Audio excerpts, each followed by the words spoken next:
Hey, I figured I'd take this opportunity to make a video. I'm realizing now, so I have the second phone, right? And I don't always have service on. Not that I don't always have service, I don't have service on it. It's a phone that I use that costs less than an iPod that I have for music, so I could play my music without running my main phone dead. Because as everyone knows, I use my phone a lot for a lot of things. Like most of us, except I don't have... Anyway, okay, so where was I? I figured I would do some videos here on the phone that, I'm now able to keep charged for the most part, like all day. So, like, I'm waking up in the morning and I still got 70-something%. So, I might as well use it, make some videos. I got like another hour and a half before, before the day really starts and the sun's out and there's more stuff to do. And like I said, I've done my market research for the morning. I don't really have anything else to do. So I figured I'd check in, make a few recorded videos.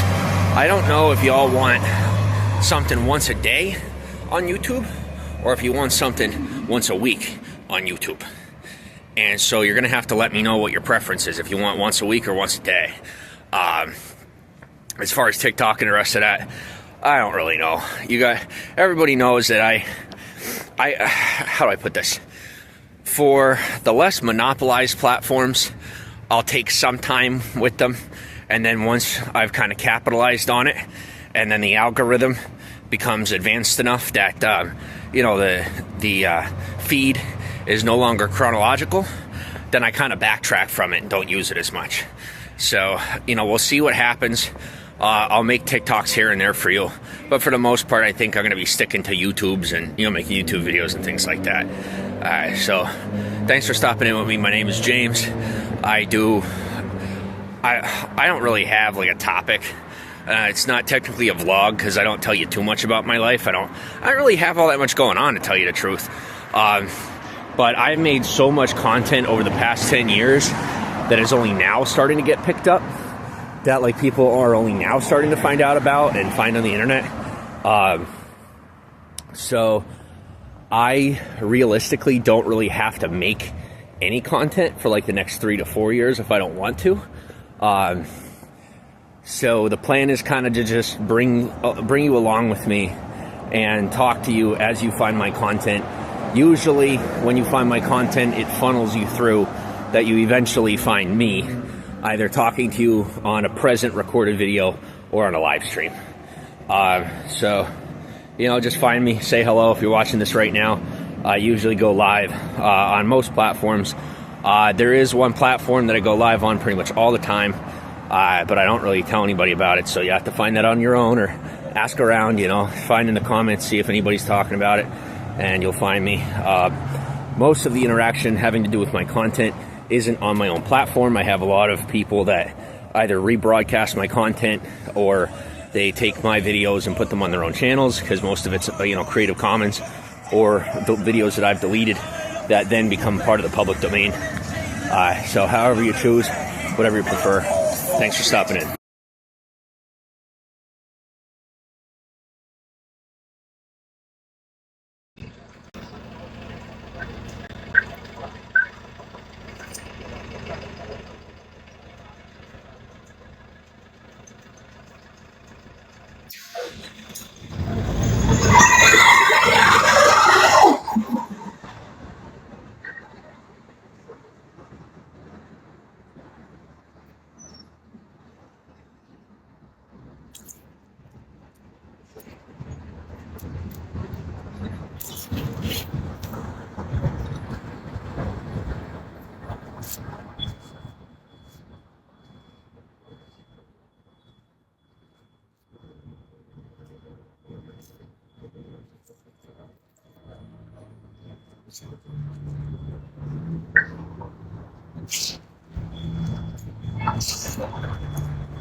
Put together my delivery.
I love that beaver. Is that new beaver? Well, honestly,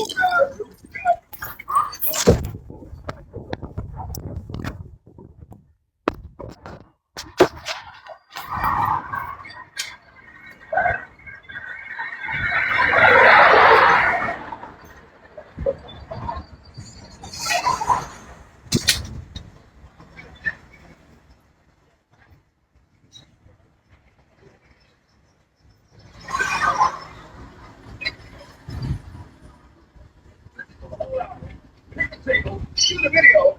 Ain't no help. Okay, I see what's really good. Trying to make competition. You know, you know,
I'm really not supposed to have you guys with me going down this street this time around, but I figure most parties are mature enough to be able to handle it. So, I hope you enjoyed what you saw. A whole lot of people that I usually don't get to show you to. Now, the full version, there's no premium. It's just me and me. A whole lot of me. Unfortunately, not a whole lot of you. But if you want there to be a whole lot of you, you're always welcome to come out here. The door's always open. Almost always open.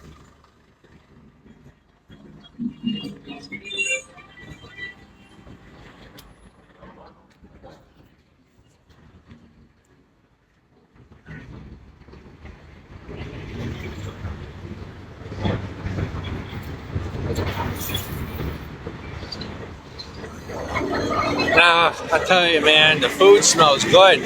They got, there's this Teen Vogue thing going on up the road. And I'm not a teen, so I'm obviously not going to go there. But I got so excited, because thank you for the follow. I got so excited because I thought, here I'm going to be going to this event, because I saw them doing something at the, Silverman something. It's just like, I guess, a production company or something. I guess they have like an event venue, and they were doing for Teen Vogue an event, and I got all excited because I thought I was going to go to an event, and then I show up there and it's Teen Vogue.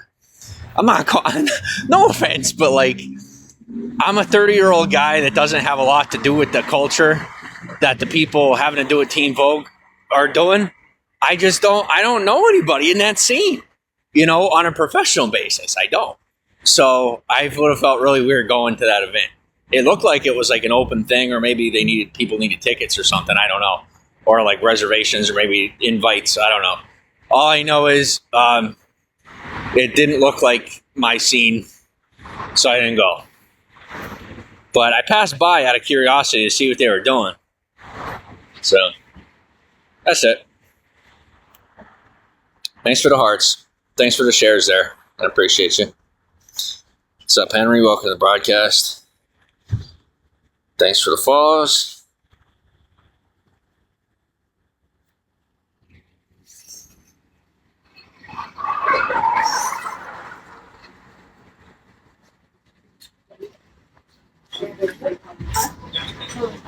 Okay.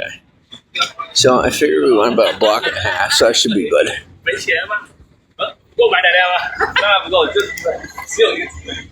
But I knew they were going to have an event, so I decided to just go a little incognito for the moment.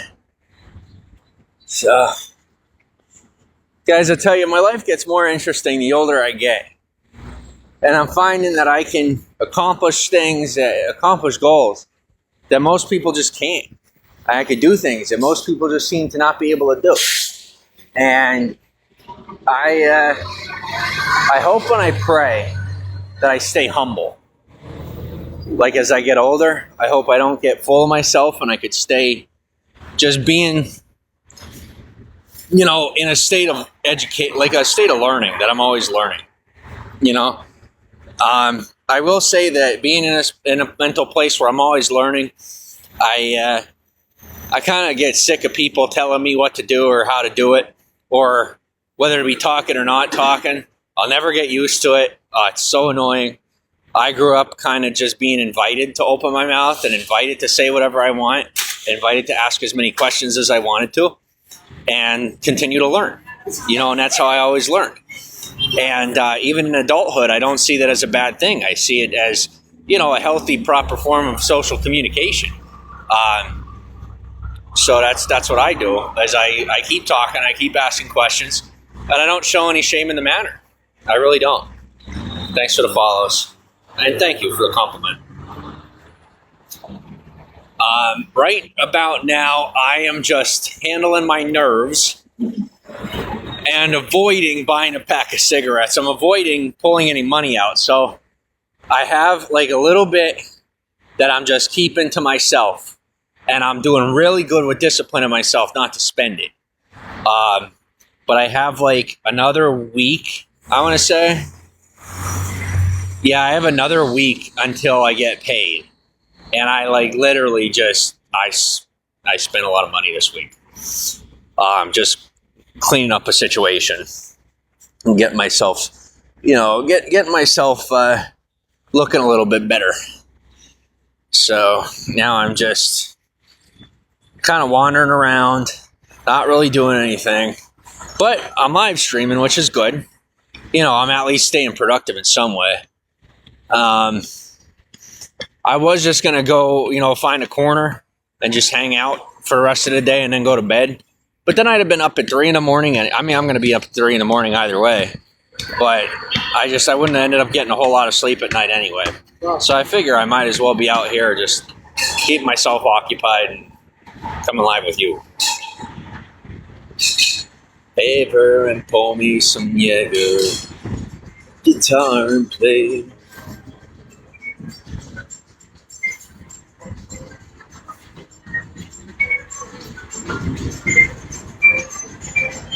Thanks for the follow. Another thing that's really funny, I'll tell you, as a guy, people, honestly, I guess it's like the look on my face. Maybe it's the look on my face or the way that I dress. I don't know what it is. Straight. Yeah, very, very, very straight. Maybe it's just the look on my face, but people just assume that I'm like simple in the fashion of like a non-complex or deep thinker. But I'm a very deep thinker and a very complex thinker. And, I go about life and handle my challenges patiently and with simplicity. Thanks for the follow.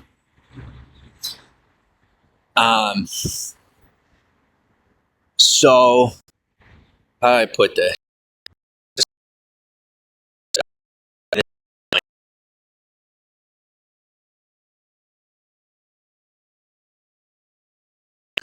She thought but she was, her and I are different places in life. I'll say it that way. Thanks for the follow. And so she looked at me and she was just like, kind of like play with her hair for a second with that look of like, well, I'm good. And, you know what I mean? Not cocky, just like, hey, you're cute. And I know that I'm cute. And that was it. But it was just, I found it funny. Like the look on her face was like, as if I didn't, like my mental ability didn't pass the level of substance of the visual of her beautiful hair. You know what I'm saying? Like just the assumption that the only thing going through my brain was, oh, that's pretty. And that wasn't. Guys, I am a deep thinker. That's all there is to it. Thanks for the follow.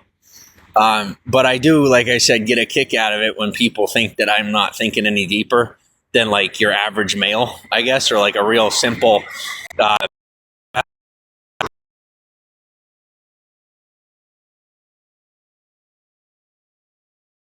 not.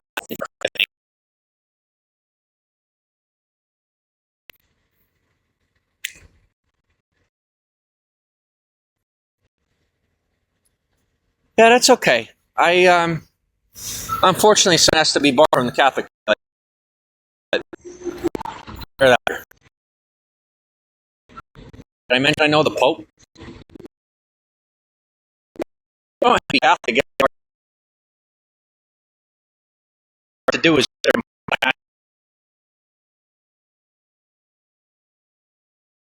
national human trafficking rings.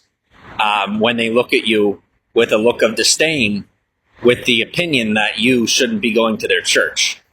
So last time I was in this church, I tore a dollar bill in half and I walked out because I was very upset with people distracting me from Mass and paying attention to Christ during the church service. Because I was raised Catholic. And now, this time around, it's one worse. So last time I passed here, when I went through this situation last, I went into the church, I went to Mass, and I got very distracted. People were distracting me from paying attention to Mass intentionally. It was very disrespectful. And all I wanted to do was go in there and have some peace for the day for myself. You know, not involving anybody else. Whatever you do with your life, that's awesome. I just wanted to be in my own mental space with Christ Jesus. I wanted to be able to pray and feel safe and mind my own business in community, but not being distracted from Christ. And I just had a whole bunch of people like bothering me and like not literally, but like as passively as possible, so that my attitude of irritation would have looked self-induced, or however you might put it. But from there, it is what it is. And then I thought, well, this time around it's going to be a bit better. I'll walk up to the church, I'll go into the church, and I'll just go to Mass.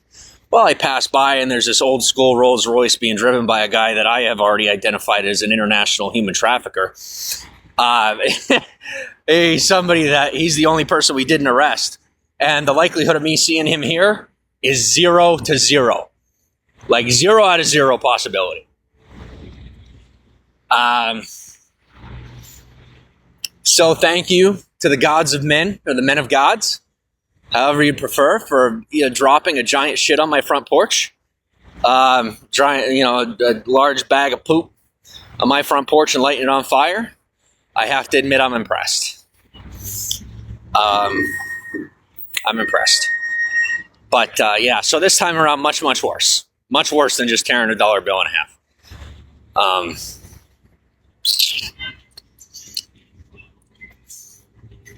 But at least now I have an explanation for randomly walking around town and doing absolutely nothing and going into nowhere. It just makes me look like I'm scared. I'm so fucking terrified.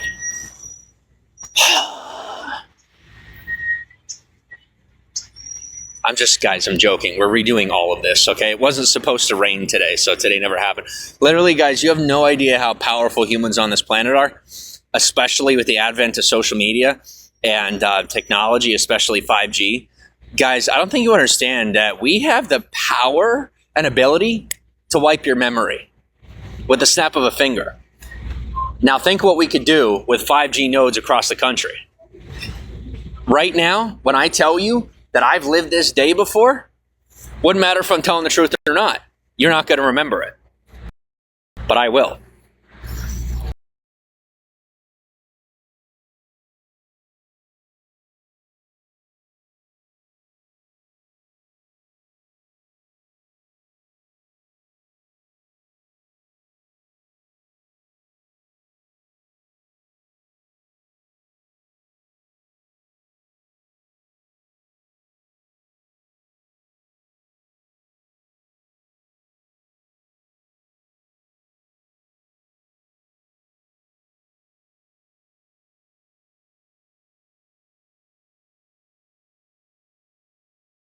It's not. So, if you ever heard of the concept of time travel, there's no such thing. Time is a measurement. You can't travel through time. That's like you can travel through space, right? Because space is a physical manifestation of reality. But you can't travel through time because it is not a concept of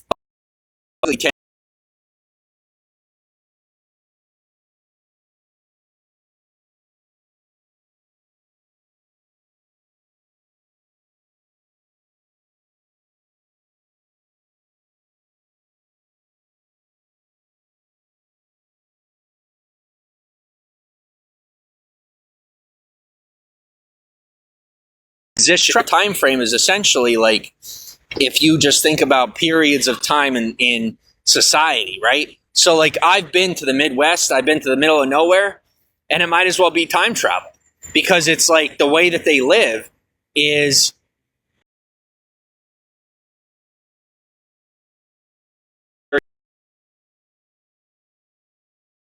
30, 40. Time travel is possible at the speed of light. Here's the thing. At the speed of light, what happens is it's not time. Time doesn't bend, right? It's how do you put it? It's not time that bends. How do I say it? Say it for me if you will. I can't remember how to say it. But yeah, you technically start traveling through time. But here's the thing. My day's awesome. Thank you. How was your day? But what's really cool is you don't have to travel at the speed of light to travel through what people would call time. Nice to see you again too. Thanks for the share.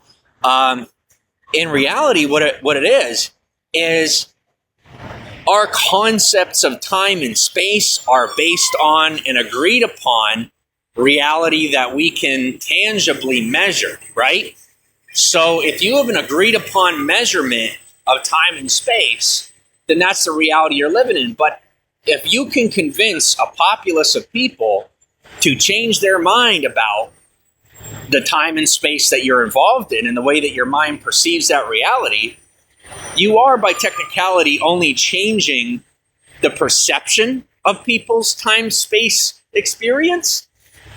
But at scale, what you're really doing is legitimately warping the reality of the person whose experiences are changing. And thus, you are traveling in time. Like, I'll let you smoke a bowl first. Well, there's the other thing is time travel is possible not only by going faster, but also by going slower. Time travel as they call it, right? Traveling through space perception is what I'm going to call it. Traveling through space perception is not only possible by going faster, but also by going more slowly. So you can slow down and change your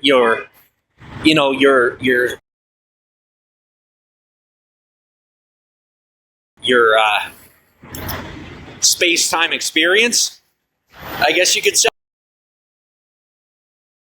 Okay?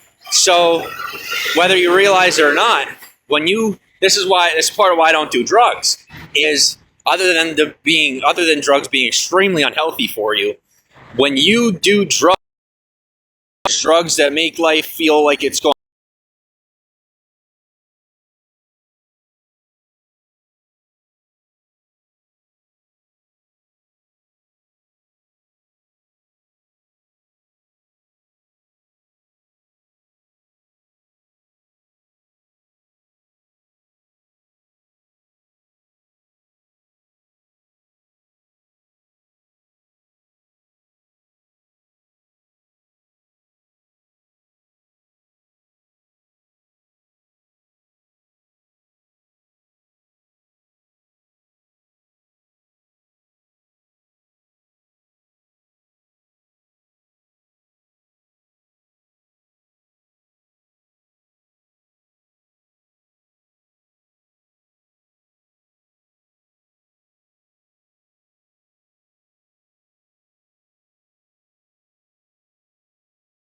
of your environment more quickly, as long as your capability, for absorbing and processing information doesn't get altered during your, altered state of perception. So if you can maintain your mindset during the space-time alteration perception experience, like when time slows down while you're smoking marijuana, then you can absorb more of your environment, understand more of your environment more quickly. But I personally don't use any drugs or anything that alters my perception of time or space. I stay within the bounds of what's atypically accepted as physical and, psychologically acceptable agreement upon the rate and perception of reality is, right? And even within that, I've been able to grow and learn quite a bit. Thanks, Stella. Fast or slow? Thanks for the share. Smile on nose and face. Thank you. Thanks. Like how I speak. Thank you.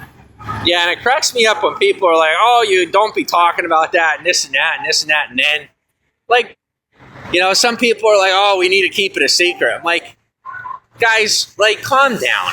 All right, it's 2024.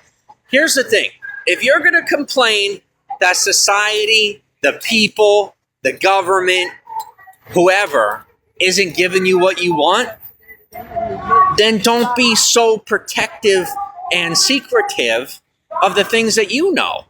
You can't expect people to give to you without you giving to them. And when you do, that's called psychopathy and narcissism. You're not going to get what you want long-term by force. You can take it, and eventually Mother Nature will make you fat and old and sick and give you a heart attack while you laugh, and then you pass out on the road, and hopefully someone picks you up. Me personally, I had a dad that passed of a heart attack in his 50s, and I am not as dumb as he was. I paid attention to what my mother taught me. And so I'm more mature at my age than most men who are twice my age and have twice the social power that I do. But they have the social power because it's delegated to them, whereas what I got is mine. So in reality, I have a lot more power than they do. I just don't have it delegated to me. So, could they all of a sudden become more powerful than me because the powers that be decide to make them a little more powerful to be able to contend with me? Yeah. But if it weren't for the people that they bow to, they would never be able to stand against me.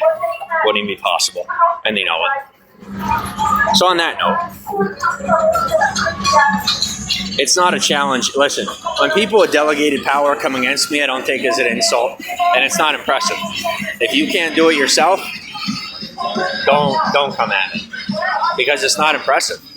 If you're ready for a loss, good, because I took my 99 losses before taking my win. And, I still to this day, as powerful as I am as a person, I still lose 99 out of 100 times. And that one win is usually worth more than what I lost the 99 times.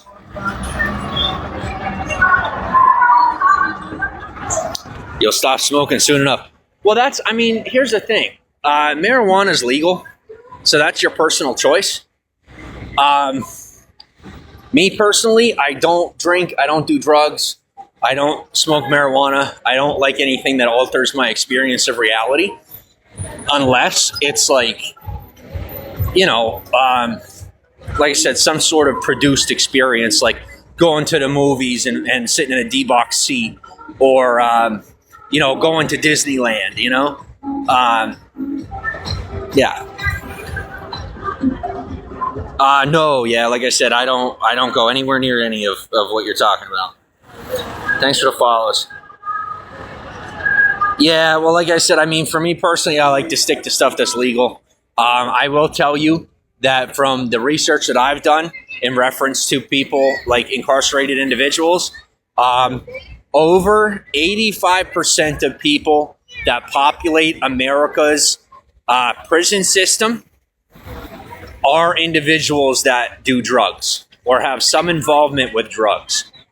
So the majority of people that are incarcerated in America either do drugs or sell drugs. So as long as you stay away from drugs, pretty easy to stay out of jail, pretty easy to stay out of prison. Only 15% of people in America have anything to do with drugs that are incarcerated, or don't have anything to do with drugs that are incarcerated. So you want to cut your percentage possibility of being incarcerated by 85%, just don't be around drugs. And it's very easy to not be worried about going to jail.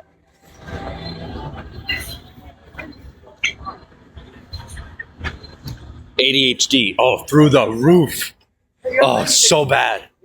I'm still waiting to talk to a psychiatrist. More than likely, they're going to be diagnosing me with the ADHD and tell me that I got to get on SSI because, I mean, realistically, I'm real good on the internet. I'm real good with media and social media, but I have not been able to maintain a job for most of my entire life, and including my entire adult life. The longest, 9 to 5 I ever had was like 6 months. So, hopefully as I get older, I'll get better with it and be able to maintain a job. But as of right now, it's kind of just getting myself into a social situation where I can get the proper medication, possibly get on SSI, get proper housing, and then, get the support needed for me to be able to get a job and keep a job. Because that's a personal goal of mine. Like right now, I have the social attention, and I know how to monetize the social attention. I can make a full income off the internet right now if I want to. But I have my commitments with my family and expectations from the people that raised me. And it's only fair it's only fair for me to go and get a job and at least prove to myself and prove to them that I could do it. Just for everything they've done for me. That was what they always wanted for me, Even my parents that passed away, what they wanted for me was to have a job and have a college degree. And so I'm still going to go do that. I might have to get a whole lot of support, but I'm still going to do it. I might have a shit ton of PTSD, but I'm still going to do it. So I'll be okay. Just one day at a time.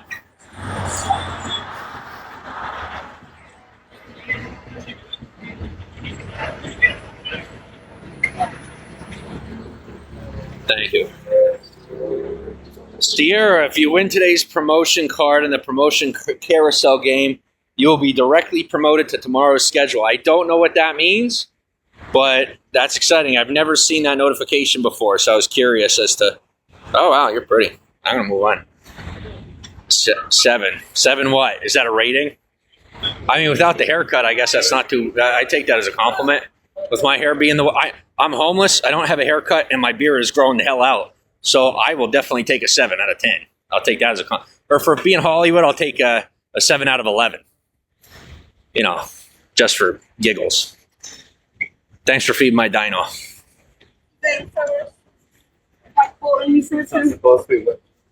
Thanks for the hearts. Where am I walking today, Rocky? I am aimlessly walking in circles. Today, I admit that I am aimlessly walking in circles. I'm waiting on everybody to get back to me. I'm waiting on like 8 different people to get back to me. I got a whole bunch of stuff to do.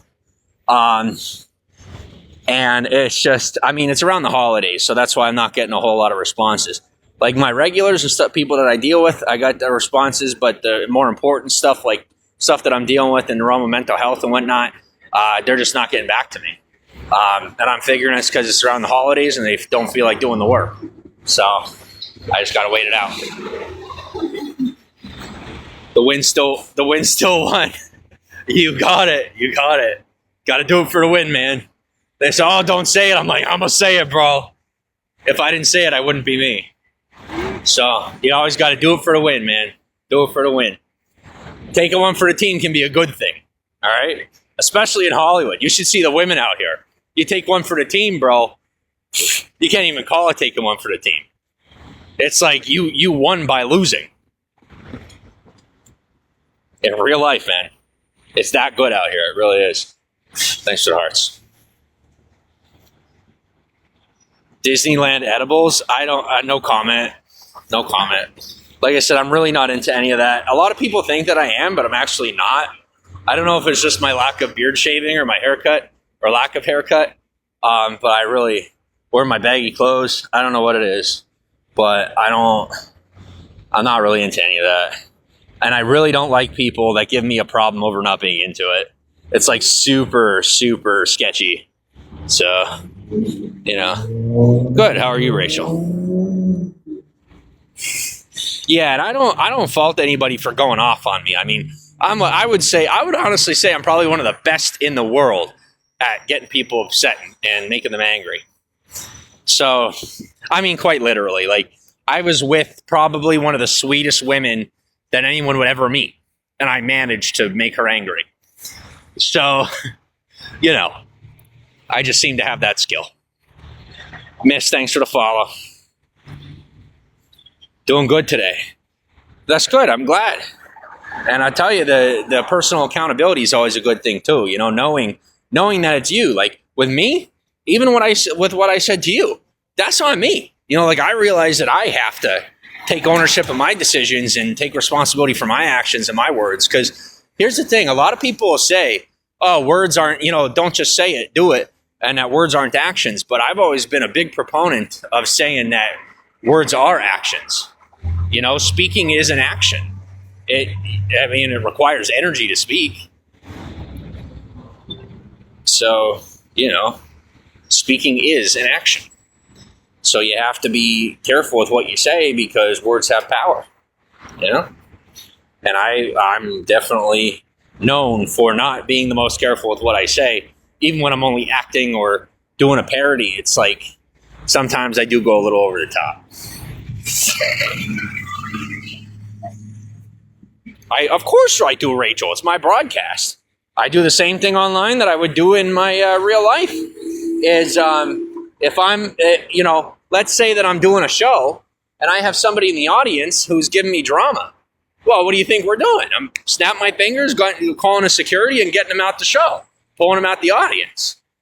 This is my broadcast. My name's on it. This is my show. Most people never think about it that way, but it's that way. If I were on stage doing a bit and someone in the audience just started booing me out loud, so loud it's hard for me to talk, I'll try to reason with them at first. And if I can't reason with them, then security takes them out the building. So that's what I do is I use the algorithm. When people are appropriate, we're good. When people disrespect me, I block them. And if you notice, I don't block you right at first. I mute you and give you till next time, which is more than most people do. Most people just block you and never bring you back. So, I try not to just block people. I try to give them a chance to cool down and realize that it's all a show. It's an act, Like even notice the change in my tone. Like I am acting. When I'm live with you, I'm not being me. I'm not being real with you. I'm being as real as I could be, but I am acting. So remember that. This is practice. When I'm live with you, I'm practicing.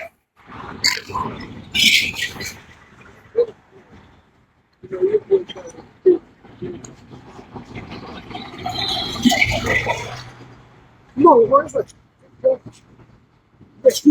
Yeah, I know.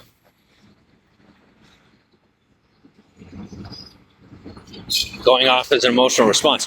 For you, maybe. Going off is not always an emotional response for me. I have a lot of discipline and self-control. And if I want you to think that I'm angry, you're going to think that I'm angry. What's up? How are you? It's really difficult. But I'll tell you, even when I am actually angry in real life, I will control myself to the point where I don't appear angry. And then I will go off in a false way where I even more seem that I am angry, but I have a filter between my true anger and what I'm showing you. No, be here for you. Thank you, Loveth. Thank you, Sandra. No. Thanks for the follow. Yes, you earned that mute. Yes, you did. You're not a victim. You're a culprit. Security calmed you down, and now all you got to do is stay calm. Thanks for the follow. Welcome to the broadcast. And I should save that for me. Well, thank you. Thanks for the follow. And I have a package coming in tomorrow. Here's the thing. I had somebody give me like $200. So I went and I got a whole bunch of stuff that I needed, and I tried to save some of the money for food.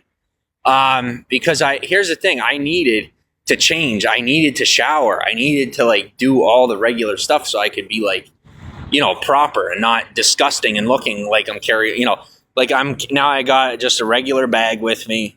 I got regular clothes on. I don't have like some ridiculous looking. I don't look like I'm dressed up for Halloween today, if that makes any sense. So, I'm not walking around the street fitting the profile of someone who doesn't have their life together. I'm getting nods from people. I'm getting smiles. I'm getting flirtation from the women because, I'm properly showered and dressed.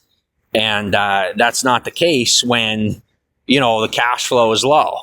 If I have to choose between getting the job done and taking a shower, I'm getting the job done. And it might take a week or two and I'm smelling bad. But you know what I'm doing? Getting the job done. And then when either the paycheck comes in or a buddy of mine has a little bit of the money he owes me, whatever buddy it might be, he or she or they, what do you call it? That's what I do, And then on a regular day, like you see me hopping off of here, on a regular day, I'll walk right through. I'm not making time for anybody. But if I'm doing my live stream and I got people that are being kind enough that they're not speaking super loud when I'm passing by and doing a live stream, I'll walk out onto the street for you if you're trying to take a picture. And for me, that's just common courtesy. Some people are like, oh man, that's so sweet. I mean, thank you, but not really. It's just like what you should do for each other. You know what I'm saying? Like, it should be expected, in my opinion. Like, all the extra nice and emotions, that's great. But at the end of the day, there was a time when, at least in this country, we just did that for each other because that's just what you did. You didn't really think about why you did it. You just did it. And so for me, I still just do it. And when people try to give me a compliment about it, I practically spit on the ground. And they're like, oh, you're so rude. I'm like, no, I'll take a compliment about my looks. I'll take a compliment about my work ethic. But I won't take a compliment about being polite or about a social attitude, because I feel like that's something we should expect out of each other. Whether or not most people are doing it, I think we should still expect a positive social attitude out of one another. But that's just me. And I can't say that I do it all the time. I'd say about 20 to 30% of the time I have a good social attitude. And the other 70%, I have this blasphemously outrageous ego due to the level of social attention that I've earned in my life. I am outrageously selfish and I am a jerk most of the time. Because, believe it or not, the amount of attention that I get makes it very difficult for me to behave, because I just get, like I said, I get really full of myself. Sometimes I forget that I'm just a typical person. And that's a big reason why I don't like leaving this country most times, is because here in America, I get leveled like a building if I don't grow up. If I don't do what I'm supposed to do, people remind me pretty quick. And 9 times out of 10 nowadays, I don't really accept it, because I'm starting to stress myself out to that level where I can't handle being corrected. But that 1 time out of 10, I'll take it. So essentially, when I get the win, so that those 9 losses, that's fine. And when I finally get the win, I'll feel just good enough that I let people correct me, and I can handle it for a little while, and I, come back down to earth. Thanks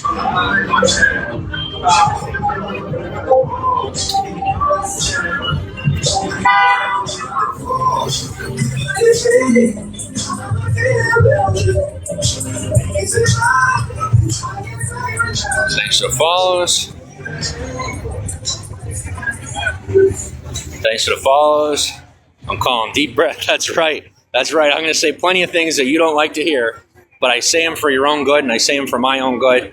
I say them to, keep you paying attention to me, and I also say them so that I stay in control and stay in power of my own situation. Just don't ever mistake me maintaining control of my situation for an attempt at control over your situation, because I don't have any interest in taking control of your situation. I have an interest in maintaining control of my situation. Thanks for the follows.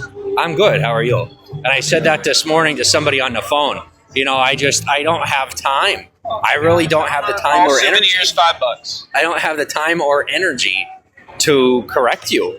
I don't have the time or energy to control your behavior or your life. I really don't.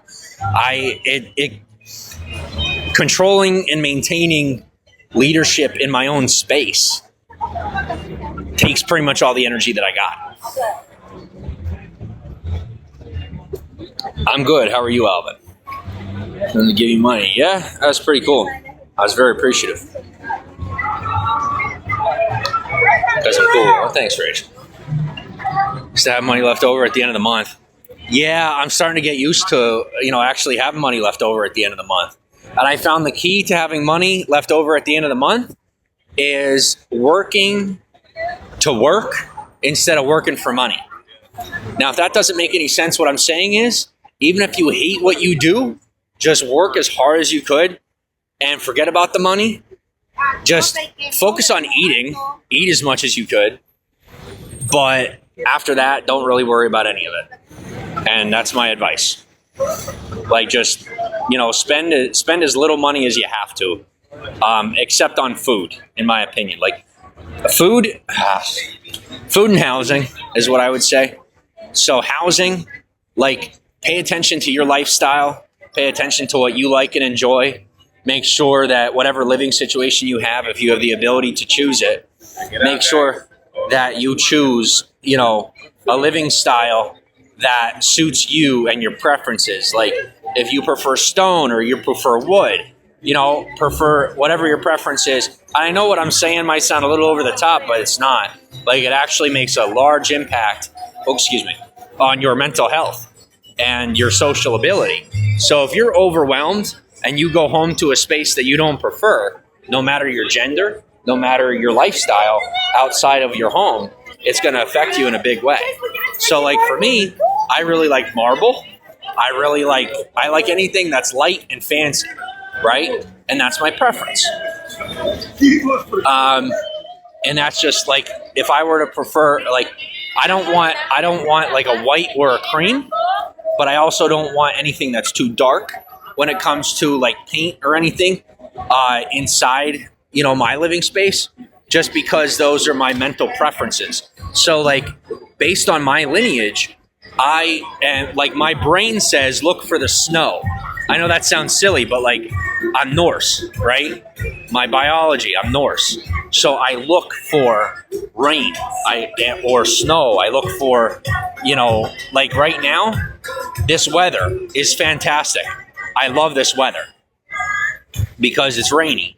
And we're up there, we're really used to rain. Now, I may not have been there. My family may not have been there for 2 or 3 generations, but you got to remember that biologically speaking, our DNA does not change that quickly. It takes millions of years for human DNA to change and to shift and to alter.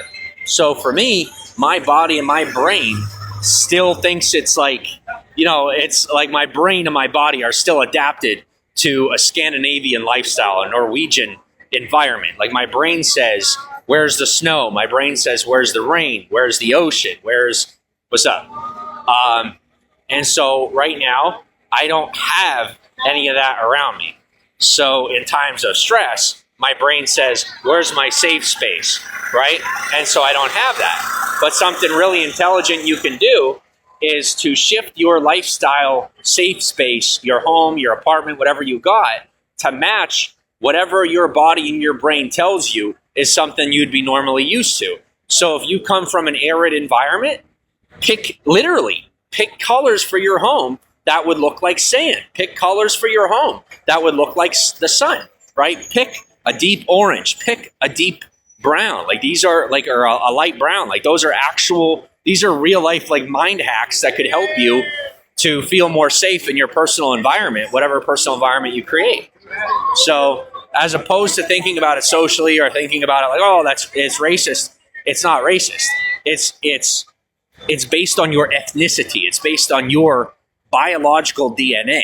So if you model your home after what your brain tells you to look for, you're going to feel safer in your own space. Just geeked out on you a little bit, but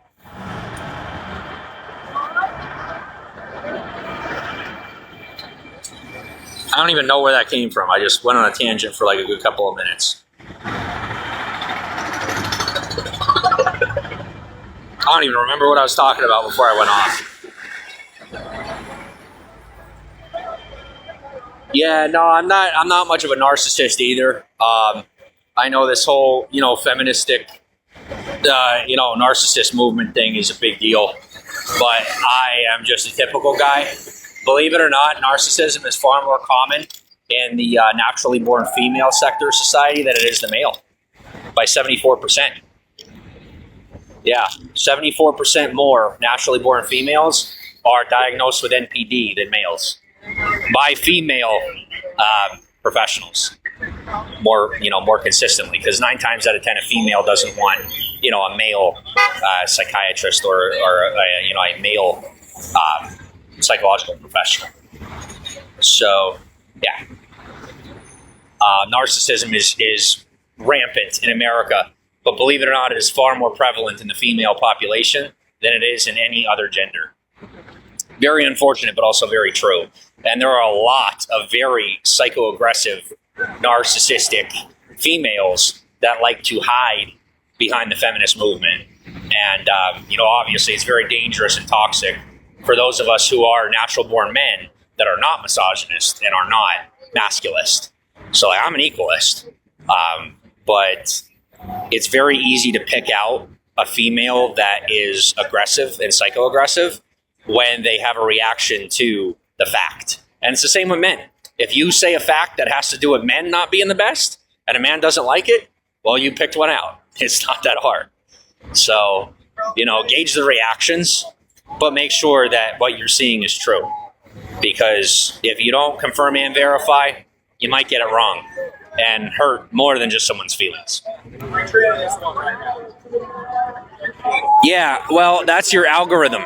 That's because you're being fed. This is why Google is being taken to court right now, because Google monopolizes the entire industry of search, and that includes their AI. So with the social shift of having AI from Google, there is a large flux of people who are turning to this AI to get answers.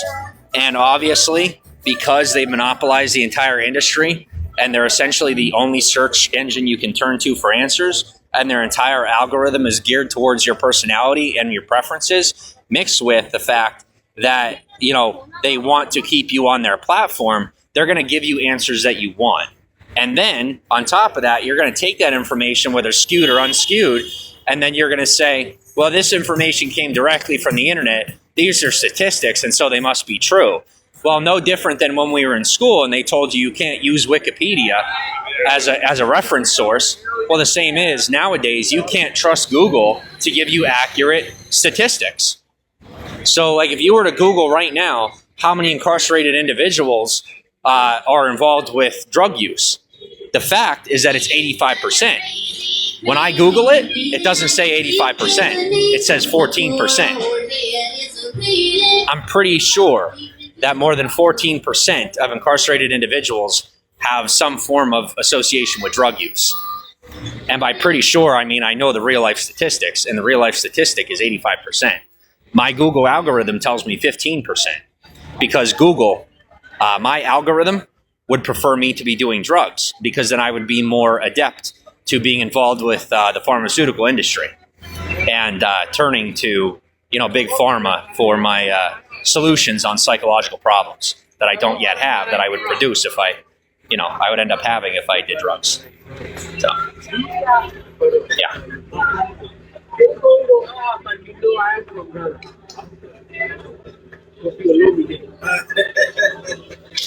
Well, that's the thing. See, the reason they won't let me pay child support is because I have so many resources going towards my son that if I paid child support, I would look like an accomplice to fraud, because I have that much of my international resources being pumped into the town where my wife and my son live. So if I paid child support, I would look like a criminal. So that's why I'm not required to pay child support. And that is a whole situation that is just nobody's business. So we're not going to go into it. And Rachel, unfortunately, that's strike two. So as I said, we're going to have to go ahead and pull you out of the audience and kick you out the building. Sorry.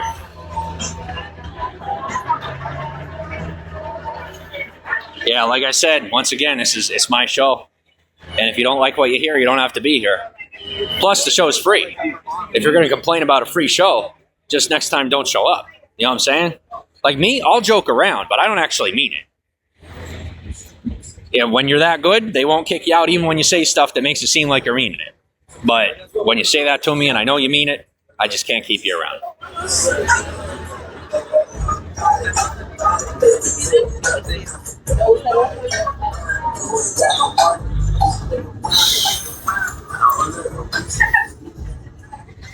Yeah, and so that's how you keep someone blocked. Yeah, there's nothing else to it. And so something else I'll tell you that I've done. Something else that I've done is so I've invested in my haters, right? So I learned that I can't get rid of my haters. They don't go away. So what I do is I invest in my haters, and then when I'm ready for their downfall, I pull out my investment. So what I'm telling you is I got people online, right, that they talk trash on me. I have people investing in the growth of their platform. And the reason is the larger they grow, the more viewership I get. And when I no longer need their support, you know what, or what they're saying gets too heinous, or it's time for them to get incarcerated, my next step is that I pull out my investment. The people that they thought were their people that are my people start coming back to my broadcast, and then we ditch them in one way or another. Unbeknownst to them, obviously. But people like that, you really can't tell them about it. I'm someone that's been on both sides of that coin. I've been the person that's ditched people that don't deserve to be a part of the group. I've also been the person that people have tried to ditch. And I do always see ahead when someone is attempting to ditch me. So what I always do, every single time, is make sure that I have a backup plan. I always make sure that I have some sort of contingency built into what I'm doing to make sure that when they try to make it look like I'm soliciting money from the public without a permit, and there's people on the Hollywood partnership team and the Netflix security team and the undercover cops that are upset about having to lose their job over the next 4 years, trying to, conspire against me, I can find ways to shut it down without having them need it. Like they don't have to get fired, and I don't have to get involved in a scandal because I don't like scandal. It's not my thing. So this is how I did that. I hope you enjoyed the show. But yeah, normally we don't do this kind of thing on camera, but today we did, and that's when you don't get. Just gotta drag them right out in public and embarrass them. And people think I'm the embarrassed one. But I'll tell you the truth, I'm not embarrassed whatsoever. I've been through way worse than this. This is a compliment, if anything. Literally. People say, they'll be like, you realize that you have celebrities laughing at you in public and making fun of you online, passively utilizing your namesake to pick on you. And I'm like, okay, so where's the insult? You're letting me know that I'm being acknowledged by some of the most famous people in the world. They may be making fun of me, but I'm pretty sure that when you have celebrities making fun of you, that means that in some form they admire you. There's admiration involved in that. They're not going to speak about you or in reference to your namesake unless they have an interest in you in some way, shape, or form. And 9 times out of 10, when it comes to the media industry, if someone's bringing you up in their circle, whether it's good or not, it's because they have an interest in you. So if I have celebrities making fun of me, that means that somewhere along the line, somebody offered me a job and I said no to it. And so they're a little cranky about that. And so I don't mind. But I'll leave you with a little something here and there where I can.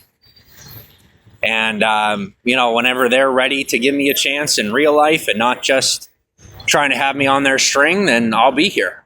I've grown to the point where I do have things going for me as good as your atypical celebrity when it comes to social size. And that's the truth. But, obviously I'm a little more edgy than most, and my reputation has to be cleaned up quite a bit. But I'm not judging anybody based on what they've been through or what their reputation is, So, yeah.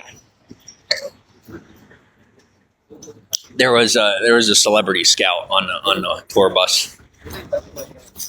So it's like so a lot of famous people have people that work for them, and they'll go out and they'll scout for talent when they get to a certain level.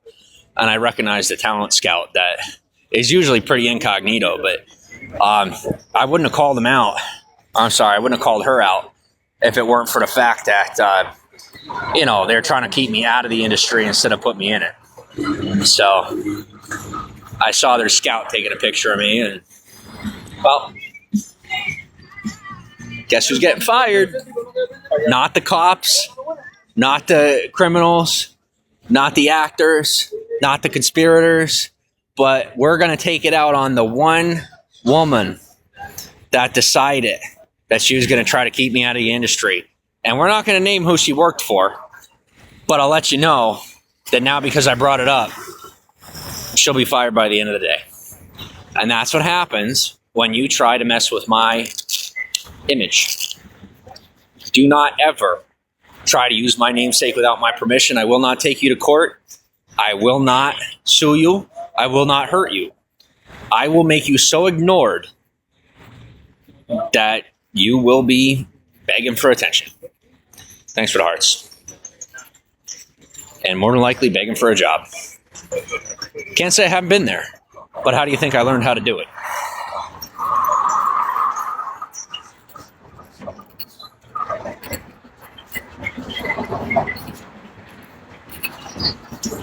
Yeah, and so I guess thanks for the follows.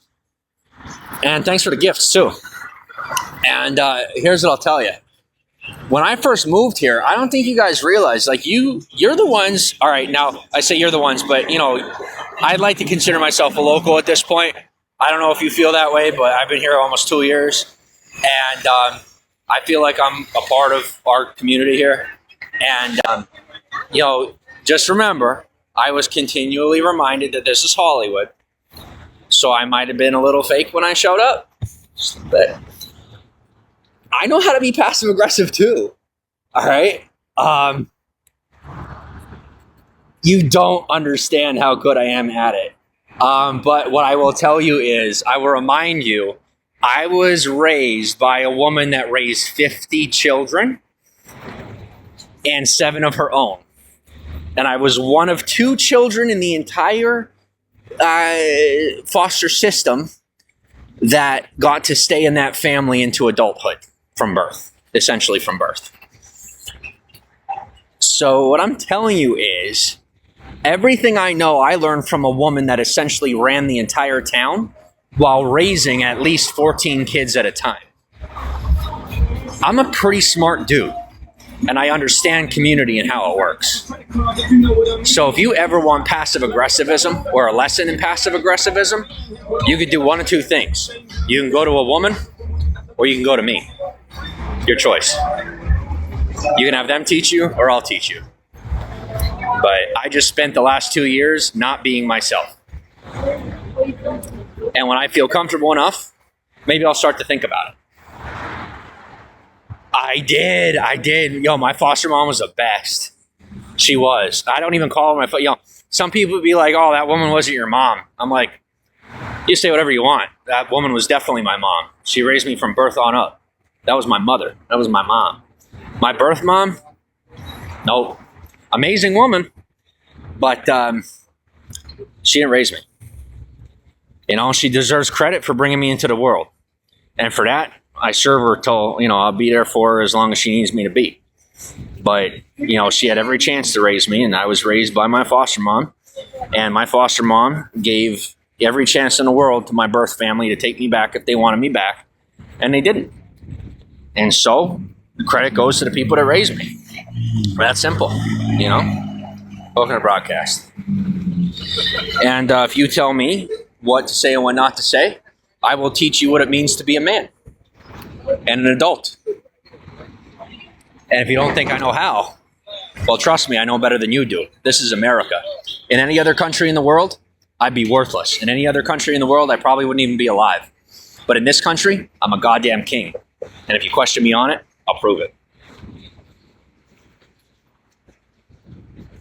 And you're lucky that in this country, we're taught equalism.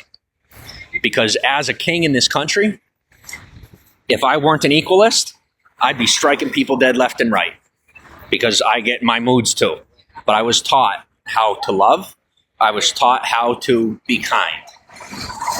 And so those are the examples I try to set.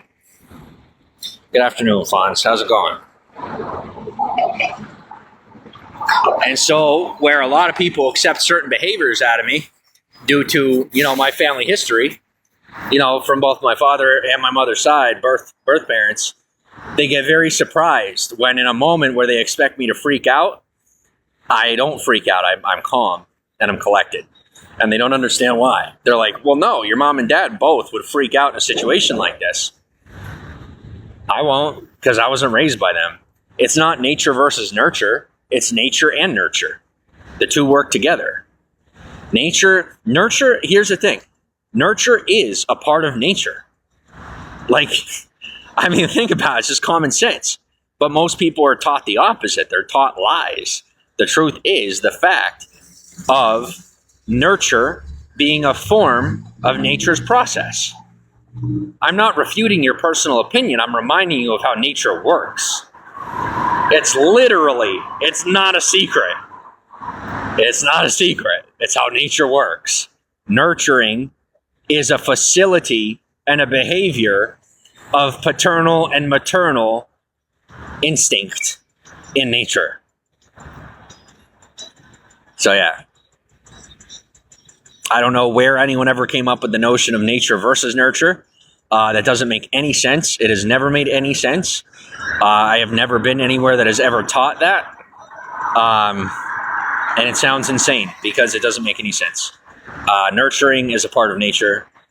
So I got properly nurtured, and thus I have conquered my nature. So in situations where my parents would freak out, or my sister would freak out, I don't freak out. And so every time that these people that know my family are waiting for the shoe to drop, they're waiting for the ball to drop, they're telling the cops, they see as they come over, they're telling the cops, they're telling the mental health department, the ambulatory system, they're telling the local businesses that I frequent. They're like, hey, this guy is this guy's son, and he's going to freak out. He's this guy's son, this woman's son, and he's going to just behave erratically, and then I don't. And they're like, well, we're sorry. We really thought that he was going to be a piece of trash human being because of the bloodline he comes from. And I'm like, well, first off, that's a huge insult. My parents acted like trash humans when they were younger and left their families behind for whatever reasons they had. I don't have anything to do with that. What I have to do with is the fact that my family, both sides, come from a very healthy bloodline. My father's side of the family, all military. My mom's side of the family, Christian missionaries. They were very involved with, I have aunts and uncles that were martyrs that had gone to foreign countries and, were attempting to save people and help feed their villages and had died in pursuit of that. And then, I got aunts and uncles that are very wealthy and very intelligent. I have an uncle that helped to invent the keyboard.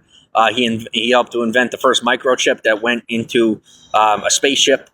On my dad's side, I have a lot of war veterans and war heroes on my father's side of the family. And then me personally, I wasn't raised by my parents because they had been through so much and had to figure things out for themselves that they really didn't have it in them to raise me. They really didn't. And so they did their best. But now at this point, I know that my biological mom loves me. I know that she does, but she can't handle seeing me because she has so many regrets around not having been able to raise me, so just seeing me makes her angry and upset. So she doesn't like being around me. But it's not her fault. It's really not her fault. It's not her husband's fault. They did their best. And there's nothing else to it. So, no matter what happens, no matter the situation, biologically, she will always be my mom. I will always give her credit for being willing to be there for me as much as she is able to handle, And same with my father, that he was there for me as much as he was able to handle. I could tell you that I never got to meet thanks for the hearts. I never got to meet my biological father, right? Jessica, hello, how are you? Cameron, thanks for the follow. I never got to meet him. But I'll tell you what, my father must have been one hell of a man. And he must have been one hell of a powerful man too. Because I'll tell you what, I have had situations over the past couple of years where I have met people that were definitely in my father's circle, in his social circle or what have you. his power is so resounding that I have been in circles of individuals, like multiple people, 5, 10, 15, 20 people who all behave as though my father had been leading that social circle, who all behave the way that he did, who behave like me. It's like he had so much influence. He had so much power over the people in his life. It was just unbelievable. Because like I said, to this day, over 10 years after his passing, I'm still meeting people that used to associate with my dad that don't admit it to me, but I know it because I can see it on them. You know, I see it in them. I see it on them that they had that association with him. And it's just mind blowing, his reach, you know, and having, like, I never knew anything about him. He doesn't have anything in the public about him other than just one time people tried to, tarnish his name because of his refusal to give in to corrupt powers, which I could relate to, obviously. But his influence was resounding. And I'm really hoping that in my life that I might have the opportunity to live into old age, unlike him, that I might have the opportunity to live a long life. If, like I got this thing going on inside my body, I don't know what it is. And I'm hoping that whatever it is, it's not terminal. I'm hoping that whatever it is, it's not like I'm already dead and I just don't know it yet. But given, how society really works and the powers that be and just fate and the cards that are dealt to most people, it wouldn't surprise me. To tell you the truth, it wouldn't surprise me. But I really hope that I'm okay. I really hope that I find out that it's just maybe I got a gallstone, maybe I have a kidney stone or something, and that's what I'm hoping is I just have something real simple. But it's just, like I said, it's just sometimes life is so good that you can't even believe that it's that good, and so that's where I'm at in my life. Is my life is so good that it's hard to believe. It's hard to believe that it's this good. Thanks for the follows.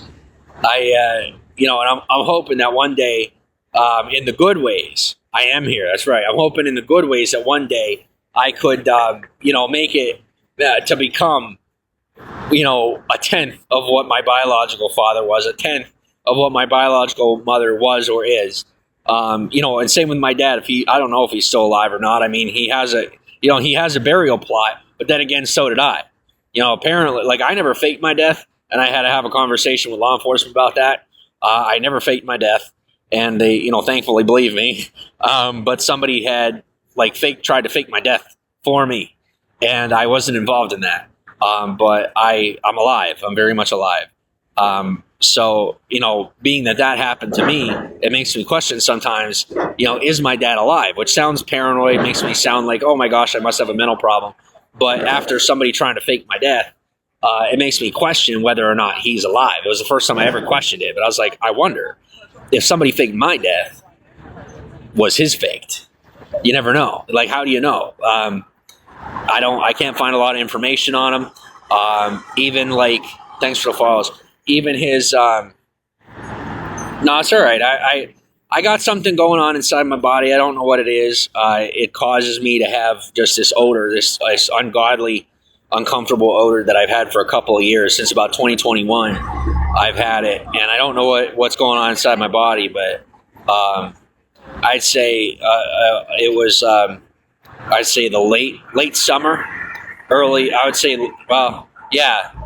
summer, early fall that I started to experience some sort of, that something smelled, and somebody had told me about it, and it's just been getting worse and worse over the past couple of years, and I've been scrambling so hard just to keep my head above water that I haven't been able to even get it checked out properly. Every time I get close to it, there's always something that gets in the way for literally years.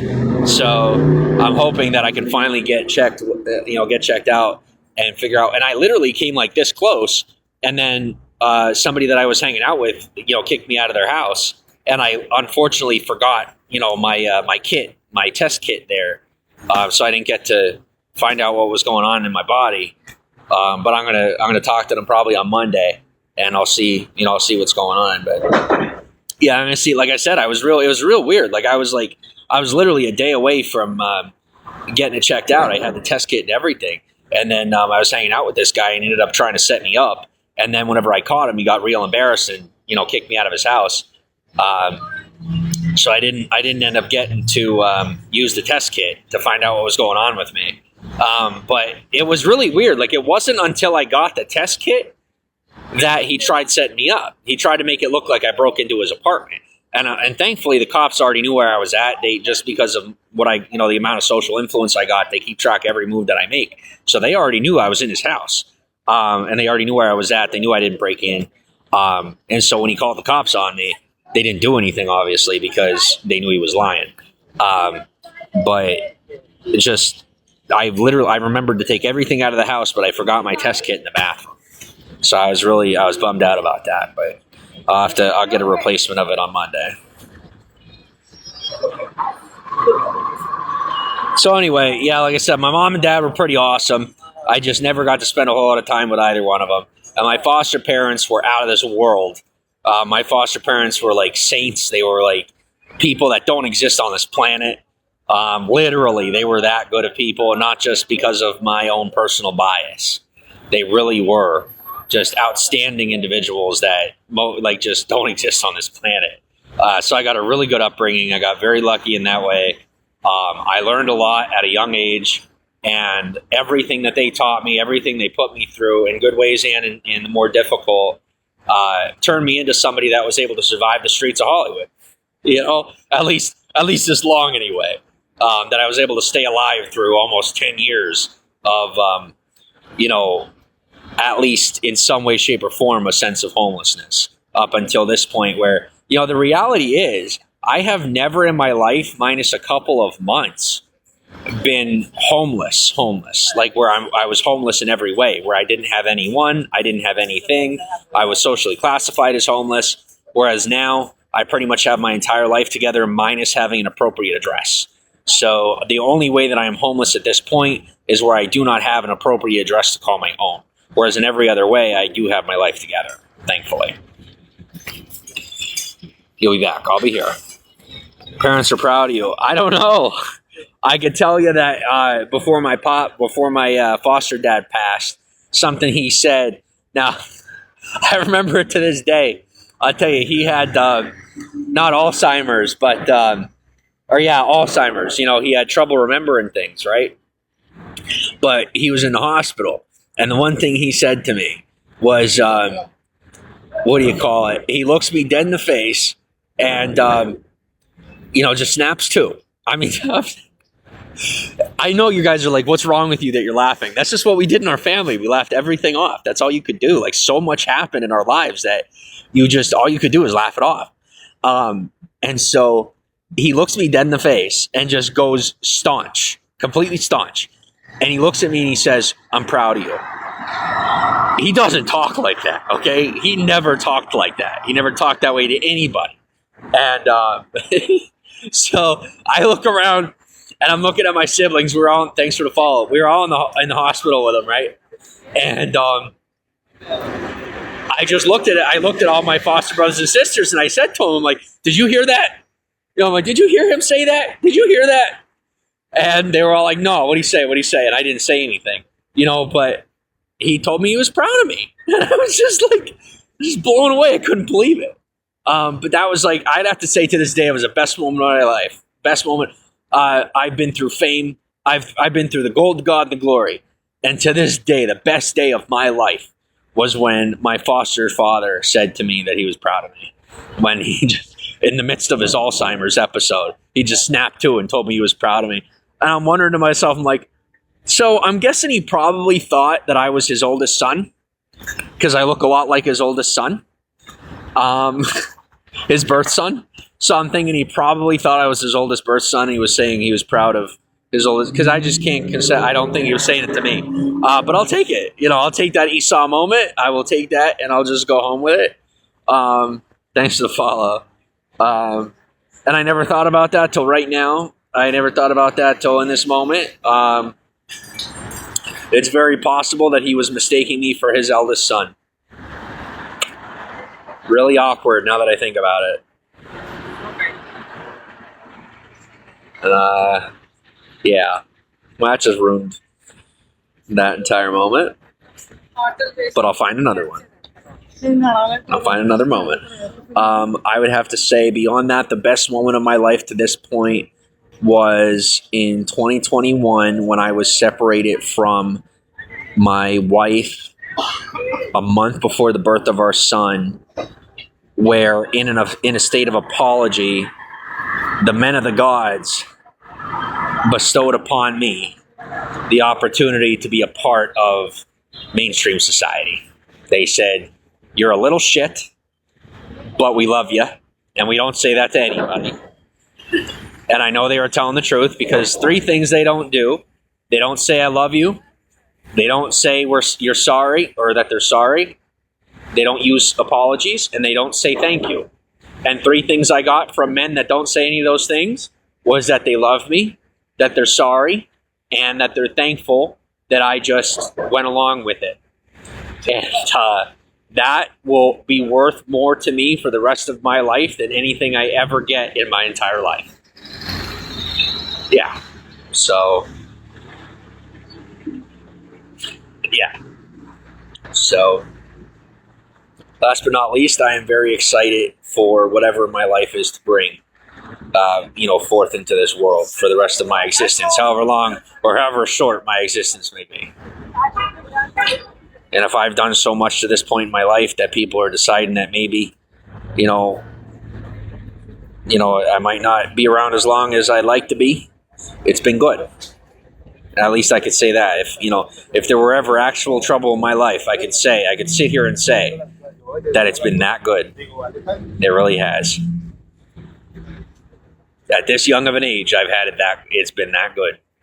So, do I still have a close relationship with my foster siblings?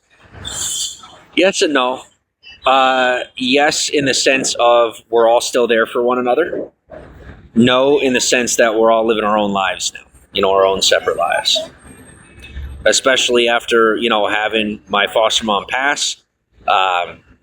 Which, I don't know, like I said, with people having faked my death, it made me question whether or not she may or may not have passed.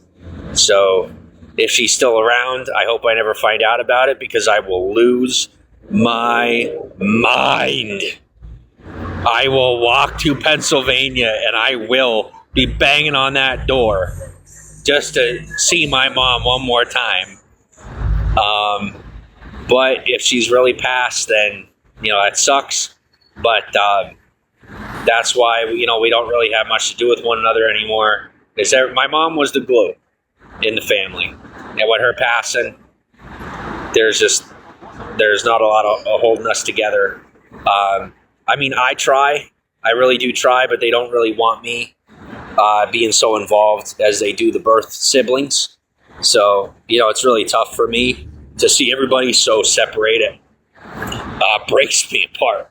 Because that was like what held me together. That was my personal glue. Seeing how close everybody was growing up, that was my personal glue. So knowing that most of my siblings don't have a whole lot to do with one another anymore, oh man, is that tough. That's really tough. But yeah, I'm okay. I just haven't talked about this with anybody. I'm supposed to have already spoken to the psychiatrist. I'm supposed to already have a therapist, but I guess they're months behind and backed up in the system, so I still don't have anybody to talk to. And so I'm sitting here venting to the internet, which later on I'm probably going to totally regret, but it is what it is. Welcome to the broadcast.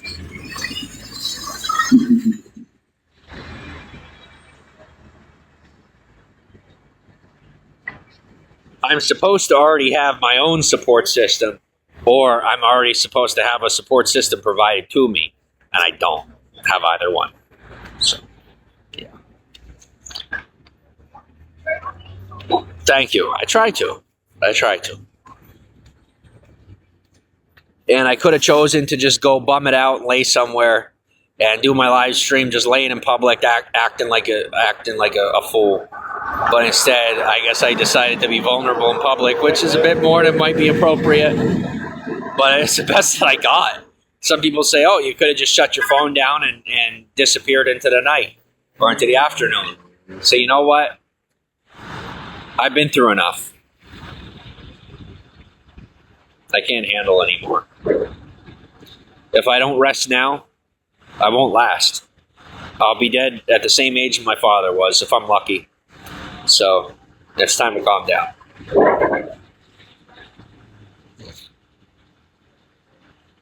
Families, it's the moms that are the family glue. Sad, yeah, when they're gone. Yep. Homeless Bigo streamer. Yep. Yep, you got it. What's up? How are you, Godfather? Thanks for the hearts. Yeah, people don't realize you're not taking anything from me when you call me homeless. You're not taking anything from me when you make me look homeless. Guys, I have so much, like, when I tell you that the people that run society, because of how much I've been through at my age and based on my lineage and what I've given to this society, it has been decided that I have access to unlimited resource, no matter what, whatever I want. Unlimited resets, unlimited redos, no matter what it takes to get me on track, just because I am a very kind and docile person. That wouldn't have made it to my neck. You're lucky. Don't do that again, because I almost actually broke that woman's hand. You guys already know how it goes. Anyway, for those that know, you know. For those that don't, you don't. And just leave it at that, if you will. Thank you. But whatever I got to do to get myself on track, I'm permitted to do. And now I'm living the proof of that, where I'm literally redoing, like you guys are seeing. Some of you know what's going on. Some of you don't remember it because you're not privileged to remember it, because you're not safe enough for society to allow you to remember it. Me personally, I remember that this is technically my second time doing it. I also remember the fact that I had some implant memories from people within the Central Intelligence Agency who hoped that this time around I would lose my mind, and that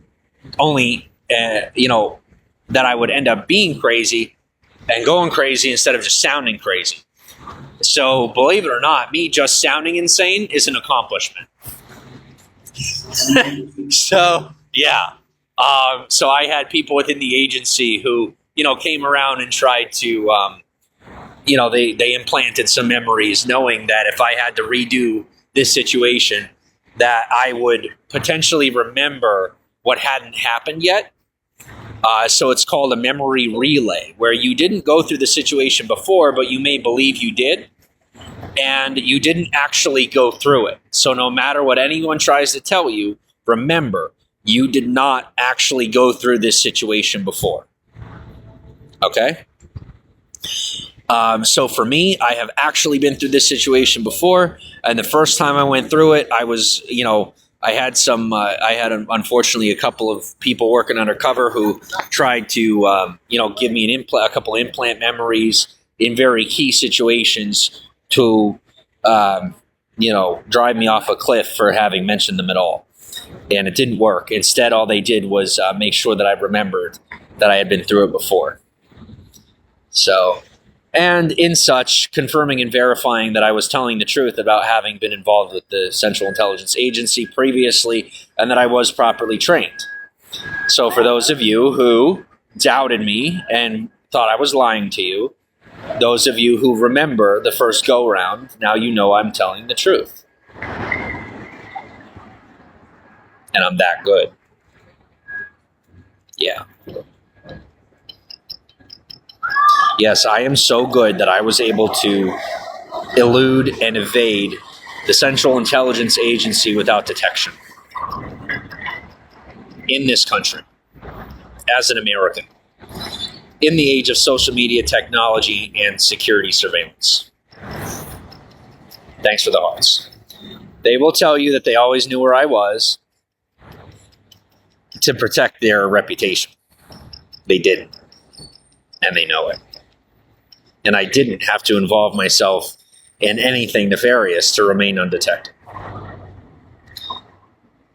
Thanks for the hearts. Good is good. It's far more greater.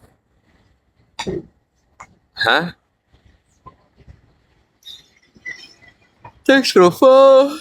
Don't do the psychoanalytical shit with me. I will block you immediately. I was on the phone with somebody earlier today. I tried to tell them to stop trying to psycho-manipulate me. They refused to listen. I literally blocked them. Listen, don't try to get your claws into me because I am so smart that I will get my claws into you.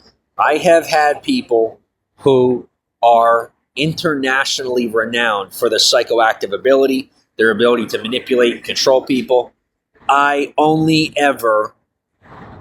would ever attempt to control someone in self-defense. I never do it proactively because it's totally inappropriate and extremely illegal. So, do not try to psychoactively manipulate me or I will have to block you. And if you exist in my real life and you try to psychoactively manipulate me, I will have to take control.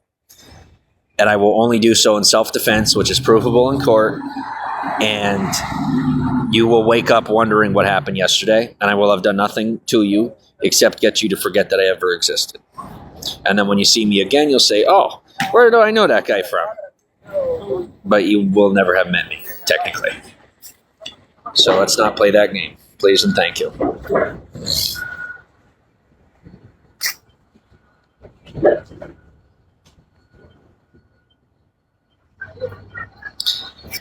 Godfather, that's enough.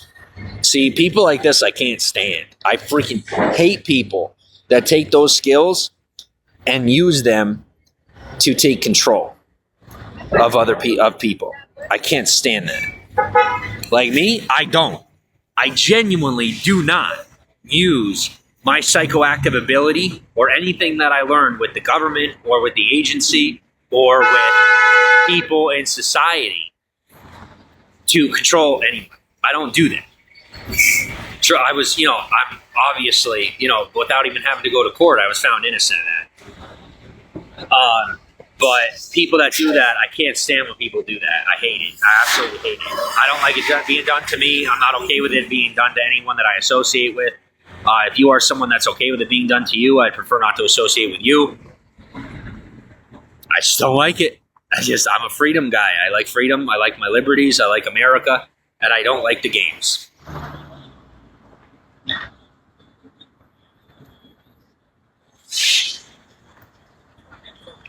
Thanks, Chris. Especially when I'm in an emotionally vulnerable state. I don't like when people try to close in on me when I'm in an emotionally vulnerable state, especially women, just because I am technically still married. And that's it. See, he says I have a lot to teach. And that was the red flag for me. I know you're still in here. I muted you. I didn't block you, so you could sit here and listen. You want to learn? Now you get to learn. You want me to teach? Now I teach. You can start with learning the fact that you shouldn't have said any what you said in my broadcast. So I am still 30. I'm not in a position to teach yet. I'm not even fully developed yet. So someone that tells somebody my age that I have a lot to teach or that I'm mature for my age, that's a red flag for a manipulator. Still smiling. Thank you. I tried. And see, even that is technically, that's technically a manipulative comment. But the reality is, at least the comment you're making doesn't dig deep. Like you're either just trying to make me feel better or using basic social tactics to assert control. But one way or the other, you're not crossing a psycho-emotional personal boundary, if that makes any sense. Like, no matter your intention, you're not being overbearing. Chris, thanks for the follow. Thanks for the follows. You're welcome. And I say you're welcome because what I'm sharing is, stuff that it's skills that and information and knowledge that's worth a lot to even just say out loud, let alone the education required to gain the knowledge of the information and put into practice to create the wisdom, and then to practice for so often and so long that it becomes muscle memory. So, when I use those skills or I share this information or this knowledge with you, I'm sharing my wisdom for free. So you're welcome. And then protecting you from people who, defending you from people that, don't deserve to be in my environment, let alone yours.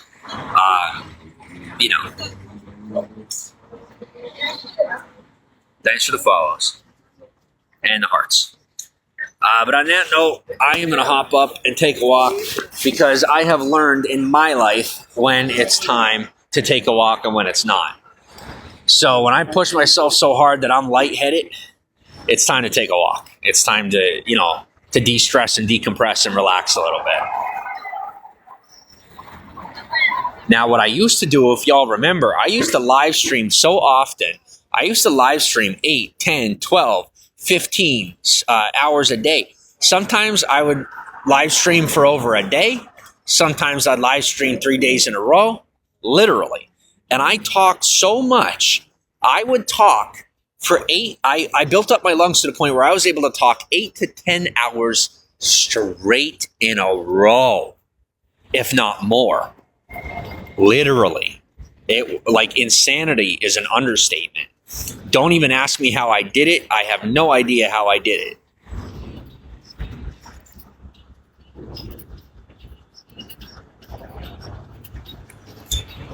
And by the way, be very careful. If you ever try to get a confession out of me, I don't care, even if you are law enforcement.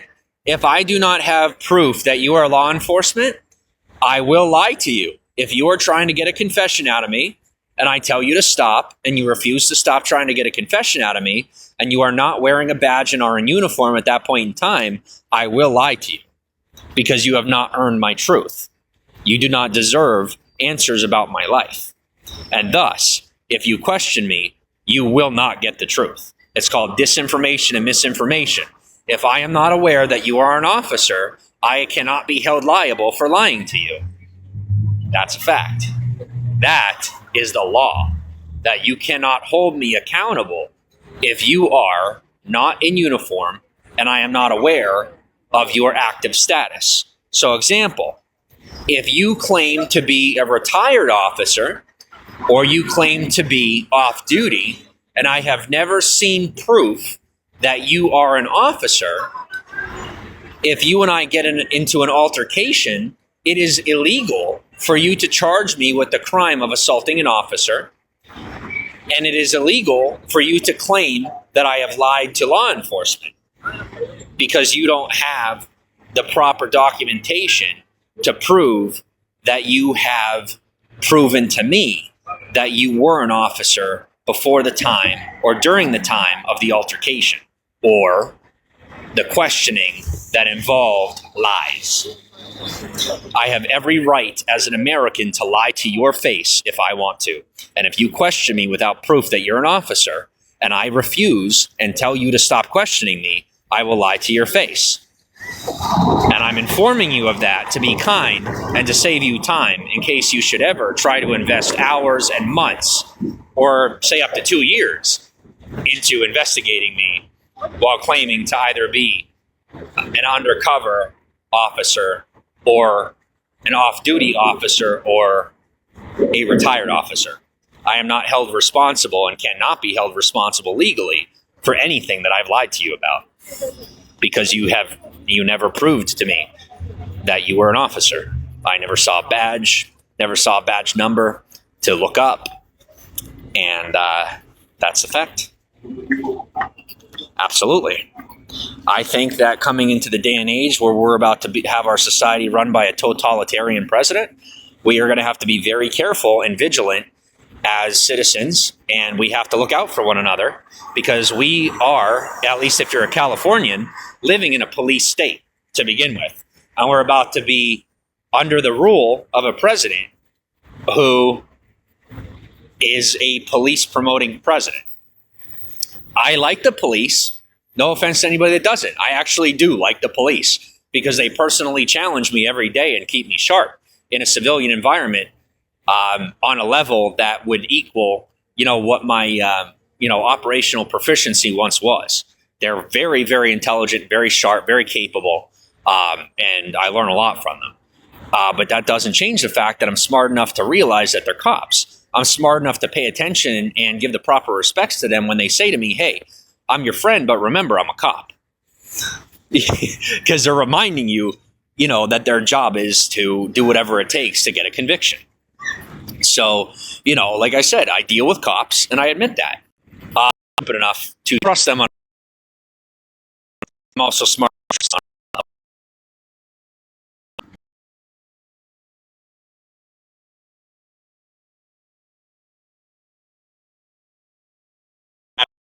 Uh, I'm not putting them on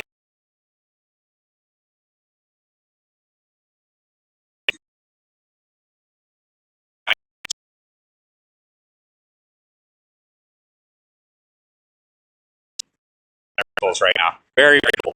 And you know what? I think it's good.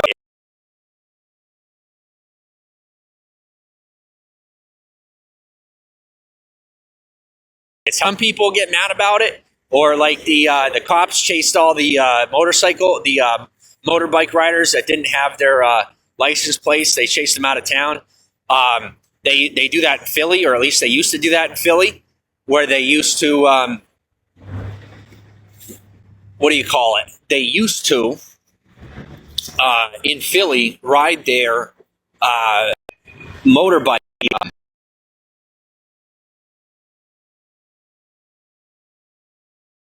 Uh, their dirt bikes. They used to ride their dirt bikes through town. I don't know if they still do it in Philly or through the city. I say town because that's just how I think of Philly. Remember, I'm only 30 years old.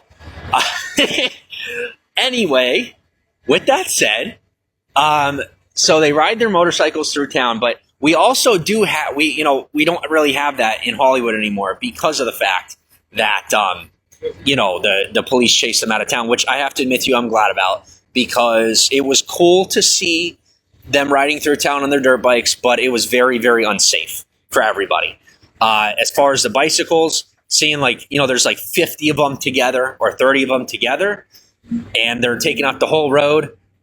I mean, if everybody could just let them do it, that would be pretty cool, because I personally think it's awesome and healthy for the community for the kids to be safe enough to go out and just do their thing like that, as long as they're together. They're not it's not gang activity. They're not riding around with a gun strapped to their back and a mask on and gang signs on their arms. They're kids that are just riding down the street and all riding together, and I thought that was very cool. But we also here in Hollywood do have a group of bikers that have license plates that get together, and they have a show. I'd say they go down Hollywood Boulevard maybe once a week or once a month, and it's pretty cool. They all ride together and they have all their lights on, and they come down the boulevard. I don't remember to frequently do it, but it's usually anywhere from once a month. Thanks for the hearts. Welcome to the broadcast. Thanks for the share, Mimi. Thanks for the hearts. Thanks for the follow, Isabella. Danny, thanks for the follow. Yeah, and I'll tell you the truth too. Thanks for the hearts. On top of that, to give credit to this community, I'm good. To give credit to the Hollywood community, I have to tell you, they helped piece me back together. So I used to be not a spy, or an information gatherer, but I was an operator. I was an independent operator. And what that means is I did some very, very interesting stuff. And I came home and my brain didn't work right. I didn't remember a lot of stuff. I'm still relearning a lot of languages. But the community of Hollywood as a whole, during my homeless experience, spent a lot of time reteaching me how to socialize and get along in society. And so while most people would say that's not how we do it here, we don't give people credit, we don't talk about that, we leave it unsaid. For all of you who appreciate the defense that I provide to the Hollywood community and the things that I do for the Hollywood community that people don't know about, you can thank the homeless community, because they pieced me back together when I came home hobbling and almost dead multiple times. And the last time I finally came home, I said I can't go out again, and I moved to Hollywood, and they picked me off the ground, and just brought me back to life. Well, one piece at a time, and it took 2 years, but now I'm finally to a point where the only part of my life that has anything to do with homelessness in reference to my situation is not having a proper address. So I'm doing really good, like really, really good. And the majority of the effort put in and how much better I'm doing is from the homeless community. It's not from the government. It's not from the organizations that helped as best as they could. The majority of the effort, about 60, before you see statistics on the internet, I will tell you 60 to 70% of the effort put in to me getting back to health and on my feet, besides my own personal efforts and my own situation, you can give the credit to the homeless community in Hollywood. They're the ones that helped put me back on my feet. And even they're out there doing drugs, and they kept me off of drugs. They didn't let me anywhere near them. They were smoking pot. They didn't let me anywhere near the pot. They were fighting and hurting each other, and they wouldn't let me anywhere near any of. I can tell you that during 2 years of being homeless in Hollywood, I think I've seen 2 or 3 fights total in 2 years. And that is mostly because over the past couple of years, the homeless community came together and decided, hey, we're not going to put up with this anymore. We're not going to continue living this way. We're going to make our lives better. And so a lot of the homeless community did decide to up their standard and do better. And a lot of us are doing a lot better. You'd be surprised if you came out here and you saw some of the homeless people that you might already be familiar with. Most of us are doing a lot better.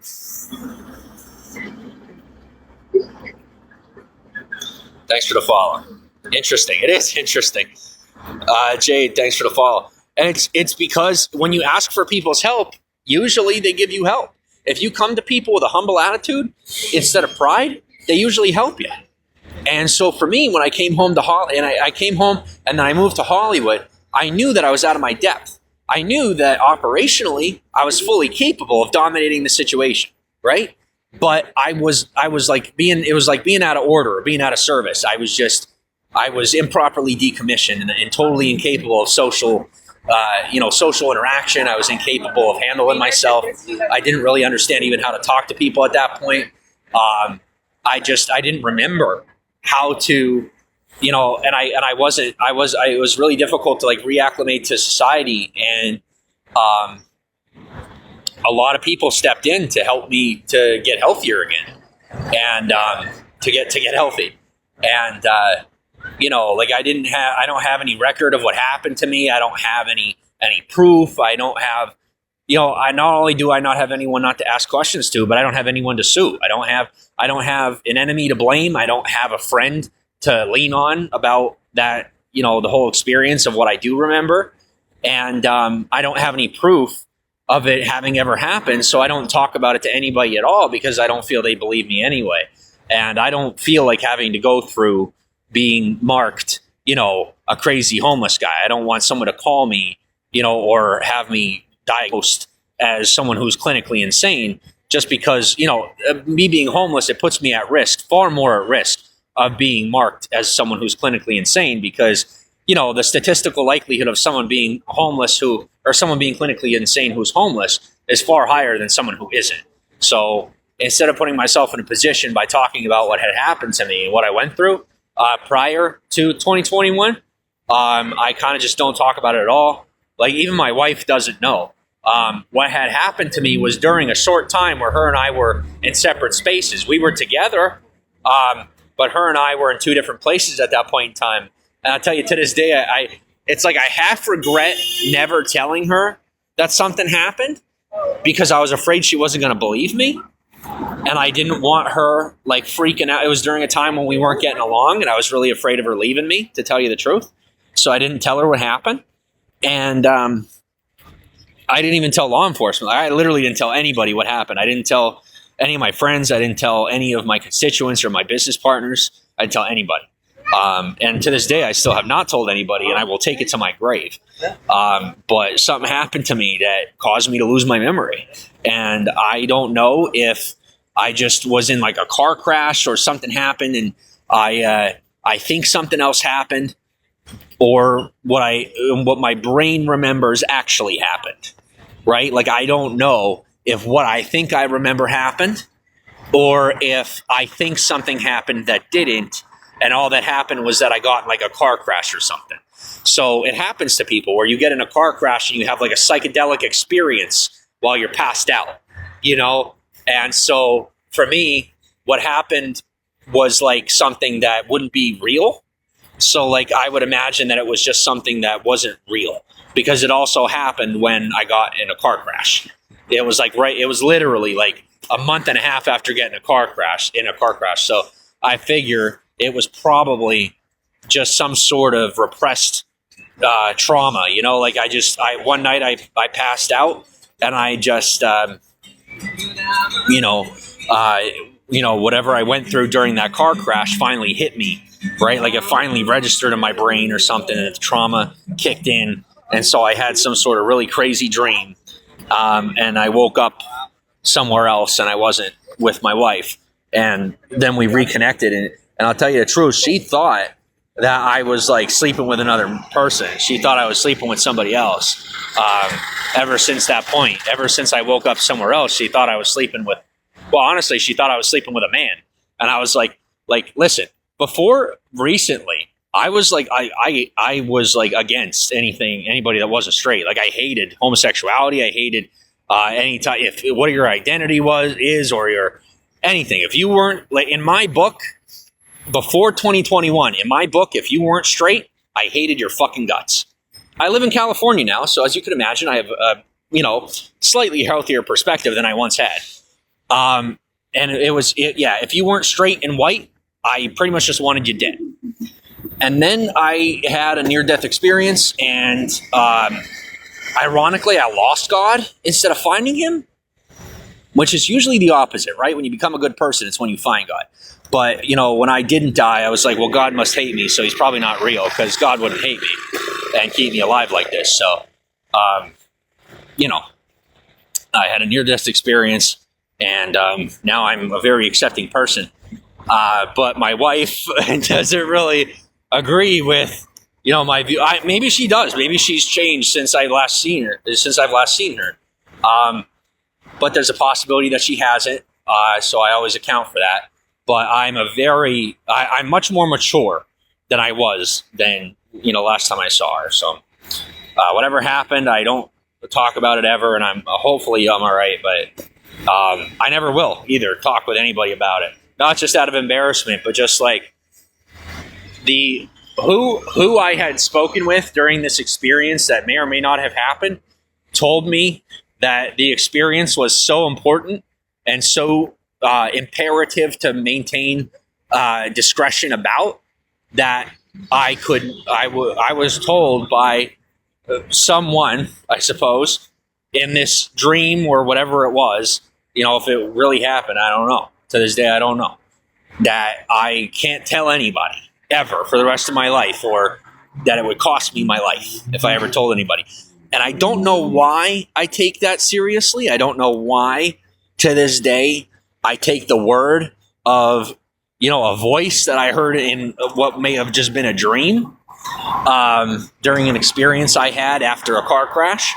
But I can tell you that when I was younger, I had some experiences that were like more spiritual, and I had, spoken about things that I had experienced during these meditations, and it turned my whole situation awry. When the experiences I had, my intuition told me not to share anything about those experiences, and I had chosen to share about those experiences, and ended up regretting speaking on those experiences ever since.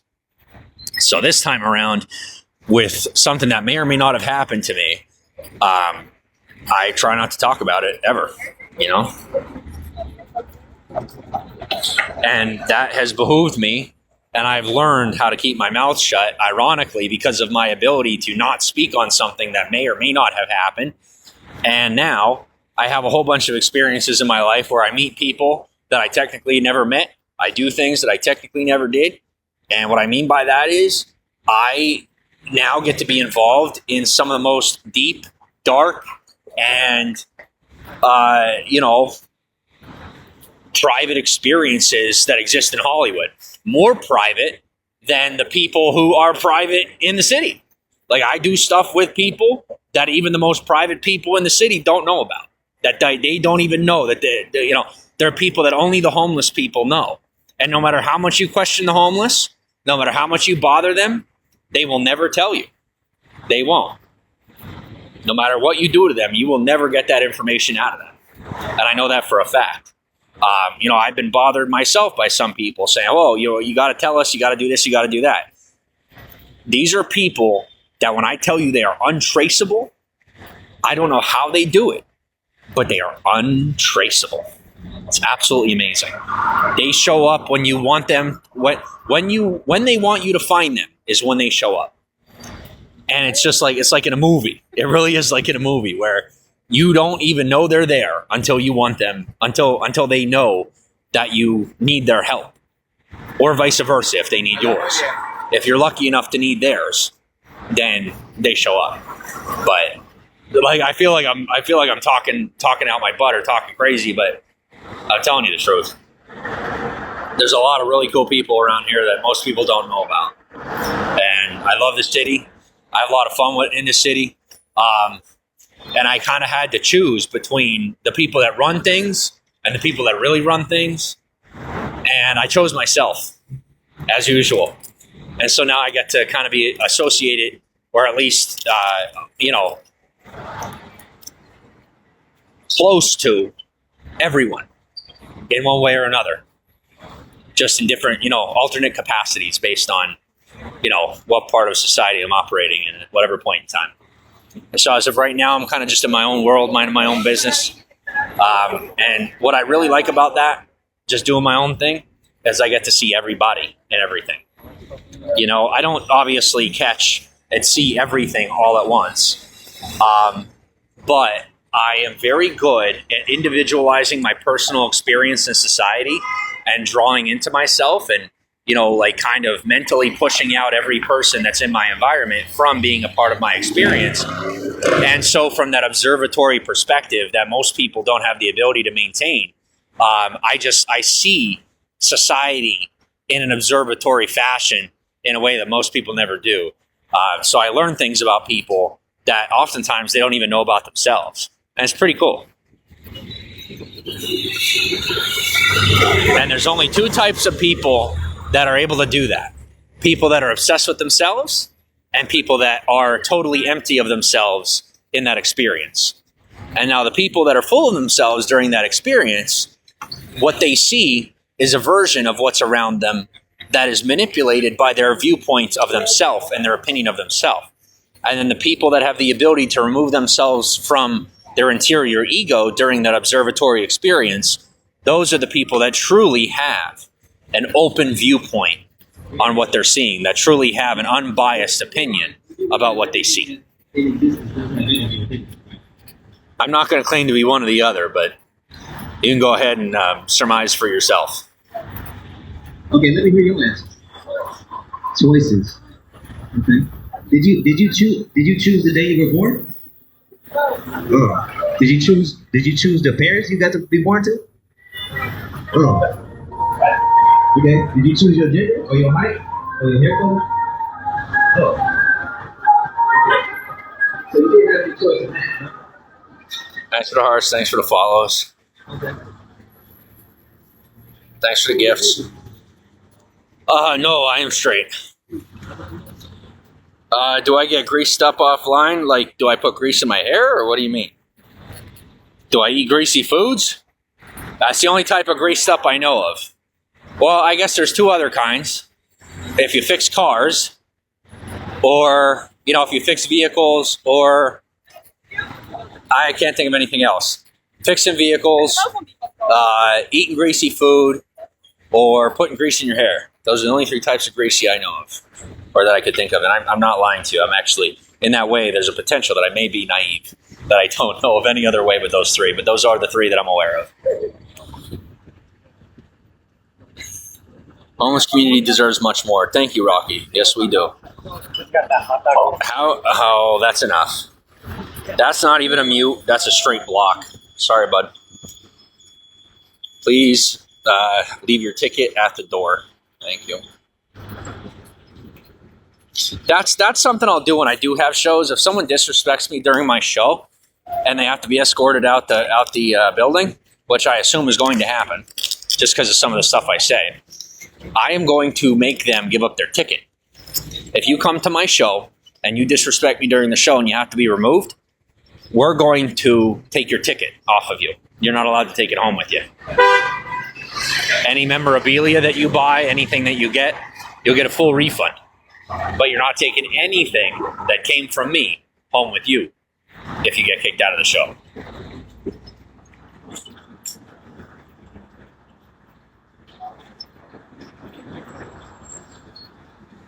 Hello, how are you?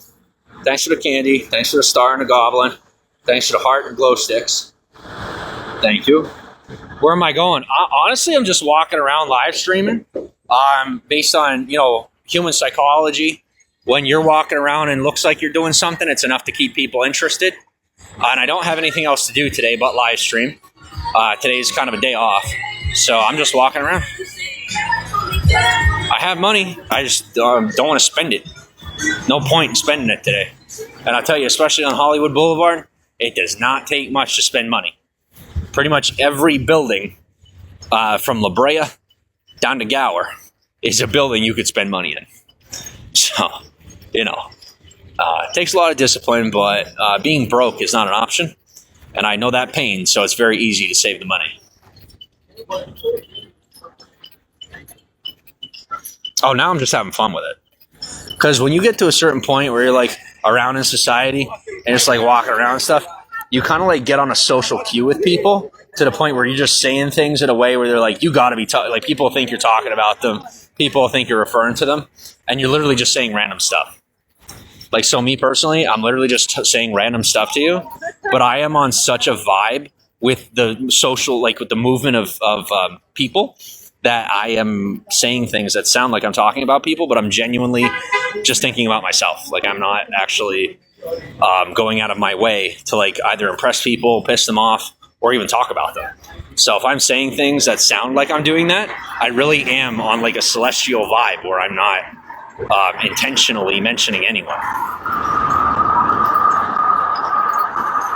And thanks for finally seeing that I'm telling the truth. It took 2 years to get a little confirmation of like, okay, well, if you're doing it that often and you're not doing it on purpose, it's got to be true.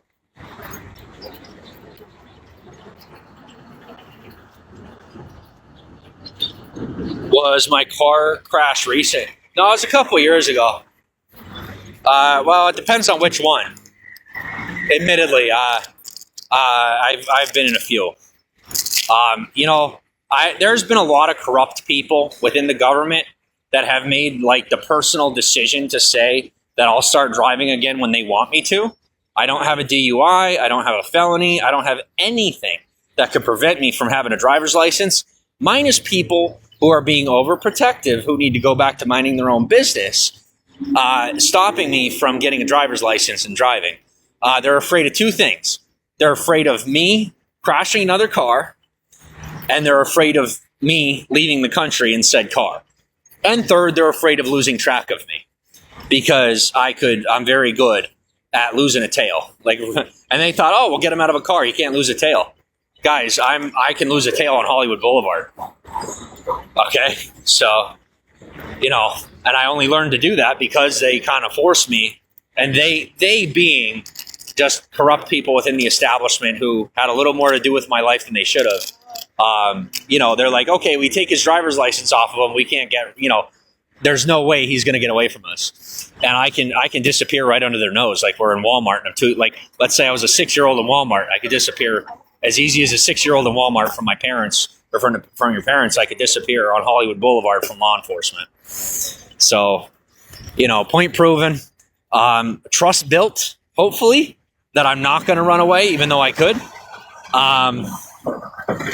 Hopefully now, the people whose job nor responsibility is it to keep me without a driver's license, without any legal reason to do so, could maybe allow me to get my driver's license so I could get driving again, because that would be really nice.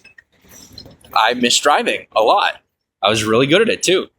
And as far as the car accidents that I've been in, I have never been in an accident that has endangered nor caused harm to any individual. That is a fact. Even when I had passengers, my passengers always were safe and they were okay. So, yeah.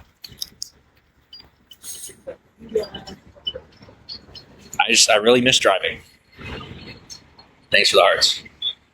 Have I had food today? Yes, I ate this morning. I had a ham and cheese croissant. And I know everybody's trying to identify me. I'm in this weird place where it's like I don't have to worry about incarceration, which is really nice. But it's like a social gauge of fame. So it's like the easier it is for people to identify me, the more of my fame I get to engage with. But being in this position that I'm in where it's like kind of tough to keep up with my hygiene and constantly changing clothes, but then also trying to carry all those clothes with me and everything. It's like, right? It's like I'm trying to balance between having to sleep outside and being famous. And so whenever I hide from being identified, I'm not doing it because I'm not trying to hide from law enforcement. I'm trying to hide from being identified as a celebrity, literally. Because when that happens, unless you're someone that like works in the area, if it's like somebody who recognizes me or someone who just came to Hollywood to see celebrities, well, guess what happens? They don't care if you are just Joe Smo and lying about being a celebrity. They'll swarm you. Or if one tells the other one, hey, I know this guy, then that's what they do, right? So I've kind of just been incognito for the sake of my privacy and out of embarrassment about not really having, my life together the way I should have it, as far as like maintaining my hygiene properly and things of that nature. That's literally the only reason why I've been incognito. So I got all these people that are like trying to identify me and they're like, oh, he's definitely this, he's definitely that. And I'm like, it's the fact that I am embarrassed because I smell like fish and the street and piss and shit. And I'm famous while smelling like piss and shit and fish. And it's really fucking embarrassing. So I've come to a point where I don't have the patience to wait any longer to come out of hiding. And if people want to make fun of me for my life situation, what I'm going through, I'm going to just try not to be mad at them.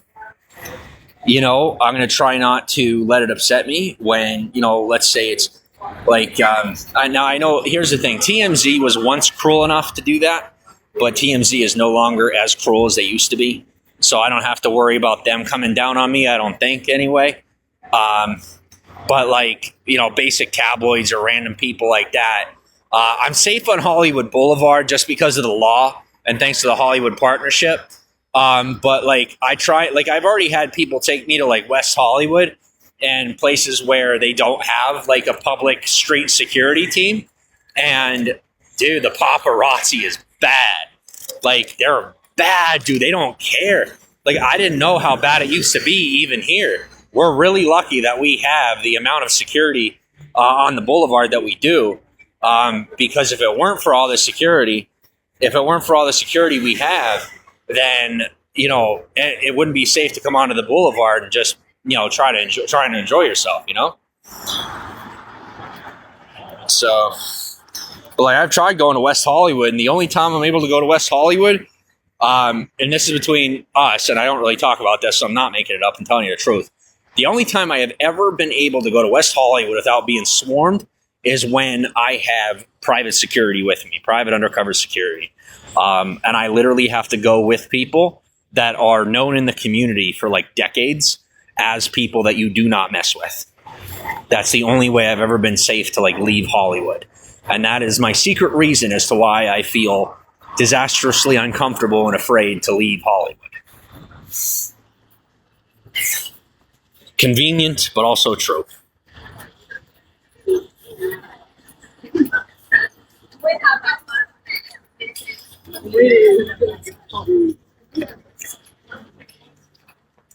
Thanks for the follows. Love to drive too. Cool. Thanks for the hearts. Thanks for the donuts, Brooke. Thanks for the hearts. Yeah, so I'm gonna make my way back up the boulevard. I still have like 4 hours till they close up, so I'm probably gonna head up the road and charge up my phone again. But for me,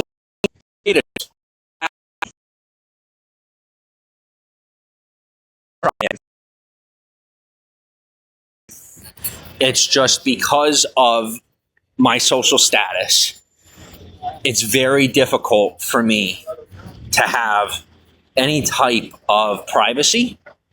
And like people, you know, it's like I'll have somebody banging on the wall, or like, for example, I had a neighbor, he was my immediate neighbor, and he would play the guitar for me to hear, right?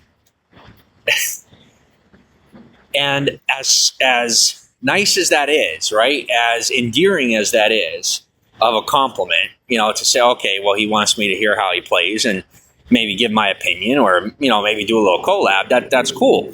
It's just like I'm in my own residence trying to, you know, even if it is a mental health facility, I'm in my own hotel room, I'm in my own room myself, just really blissfully hoping to be able to maintain privacy just long enough to get some sleep and to feel safe for 5 minutes.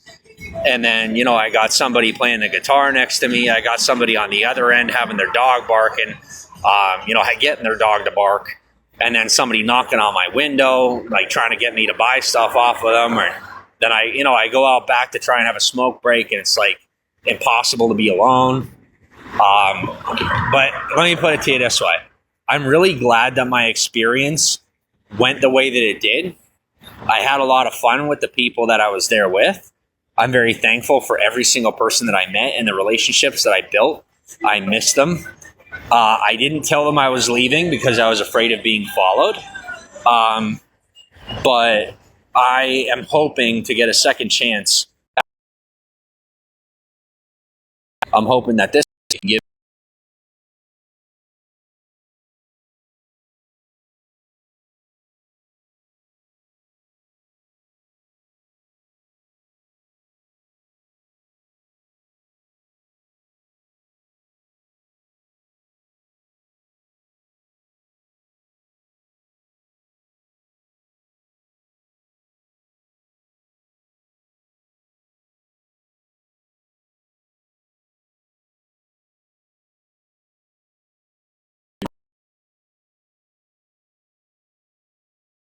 day.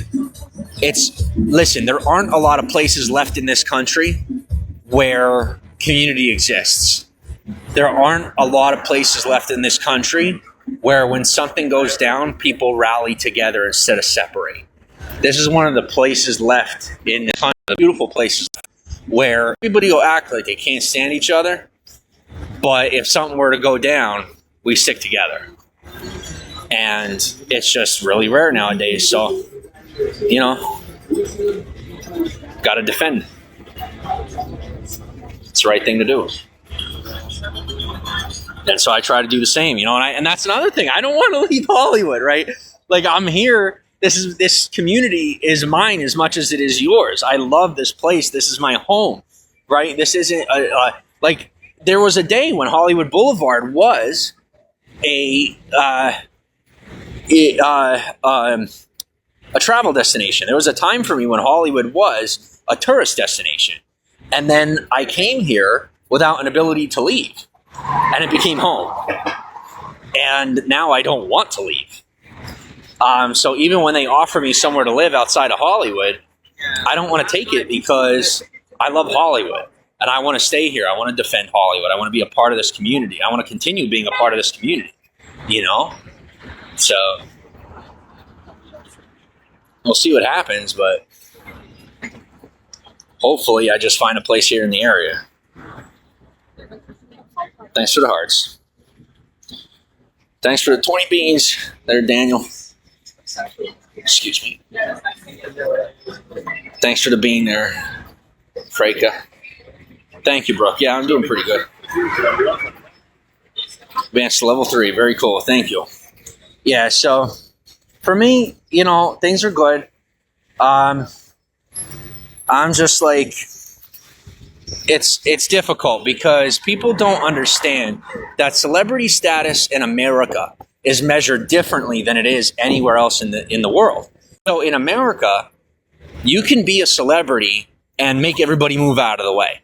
Or you could be a celebrity and you can go and you can walk on the street and get out of people's way and be respectful, right? Me personally, I choose to get out of the way. I like to get out of the way because that's the way I was raised. I was taught to be polite and respectful. And if I have the young body that grants me the ability to move out of the way when someone needs me to move out of the way, that's what I do, right? But most countries in this world don't really operate that way. They don't really live that way. It's like if you're a celebrity in another country, it's kind of like people are expected to get out of your way, right? Or you're expected to kind of move people out of your way. Whereas for me, I'm not raised that way. I'm not taught that way. And so, you know, I'm at a stage in the game where it's like I have the A-list thing going, but I have the social position of where people think me to be much less. And if I prove to be much less in their opinion by stepping out of the way, I officially am the nobody to most people. And that's fine with me, you know, because I'm secure and comfortable with where my life is at. I have a pretty good life's position. The gift that I was given is 100% a facade, or at least 50% a facade. And I like it that way. I don't want it to be real, or it wouldn't be Hollywood. And that's how I see it. If it wasn't movie magic, it wouldn't be Hollywood.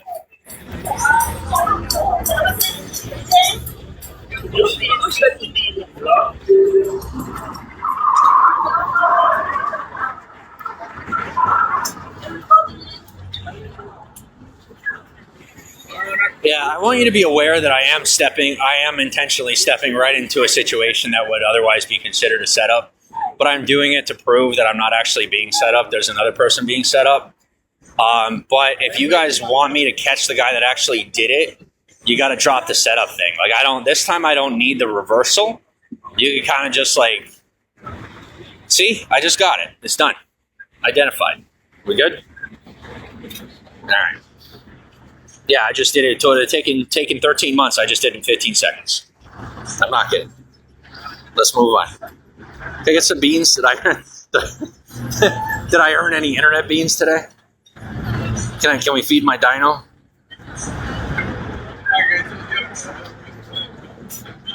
Thanks for the tickets. Thank you. Seriously, thank you for the tickets. I'm coming off like aggressive, but seriously, thank you. Thanks for the crown and the beans, Ivy. On getting housing, yeah, like I said, I'm waiting on that right now. We're figuring that out right now. I try to be careful because I'll tell you what, anytime I have ever heard of an American celebrity being homeless, the only thing I've ever seen happen is them being dead. Like they last a little while and then something happens to them. That's all I've seen. So that's why I'm trying to be very careful and maintain respect. I ask for mercy from people who do mercy, and I stand up to people that don't do mercy. And that's kind of just where my life is at. Because it's like what the other thing is, like in any other country in the world, celebrity status can be lost. In America, celebrity status can't be lost. You can't lose it, literally. So once you got it, you got it. And even if you're homeless, you're still a celebrity, you're still famous. And if somebody doesn't like you, you're more vulnerable and more at risk. But still, being treated equally, you still get an equal amount of resources provided to you. You get the same amount of, access to assistance as every person around you. And that's exactly how it should be, right? But admittedly, it does make it a little bit more difficult for those of us who have had previous privileges. And I'm working that out. The experiences most definitely humbled me to a point where I've been smart enough to keep my mouth shut when necessary and keep my mouth open pretty much all the time, just not always saying something that doesn't need to be said.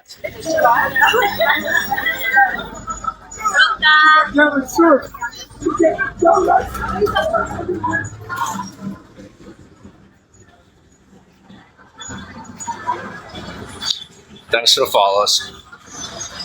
Thanks for hearts. You've reached level 6. Congratulations. I did get a message. I'll answer you in a little bit. But I am going to be coming off of here pretty soon. I got to go charge up my phone. But I have to tell you, based on everything I've told you, people are rather respectful of my privacy. It's convenient. I should say, of all things, it's very convenient.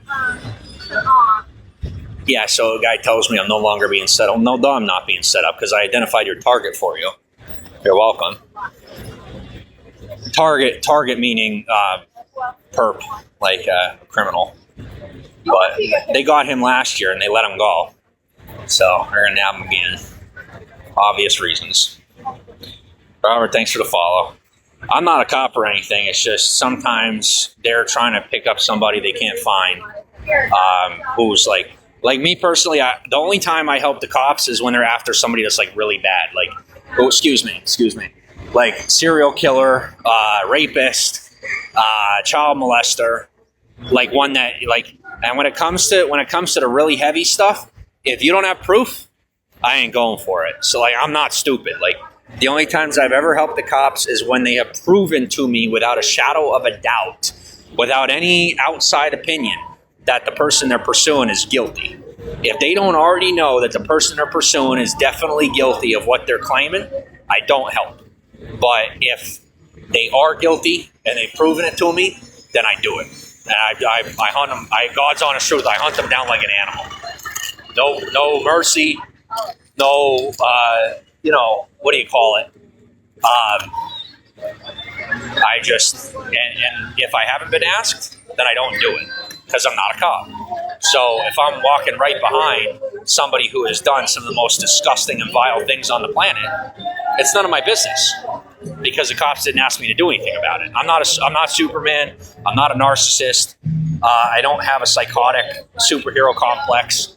I'm just a guy that has a lot of skills. And when law enforcement in this country, in America, requests of me, okay, when anybody in the world wants my fucking help, as long as they can prove it's going on and it doesn't impede on my ability to survive, I try to help. Okay, what I'm saying is I have a 100% success rate. So if I don't know I can get them, the person, then I don't do it. But if I know I can get them, I get them.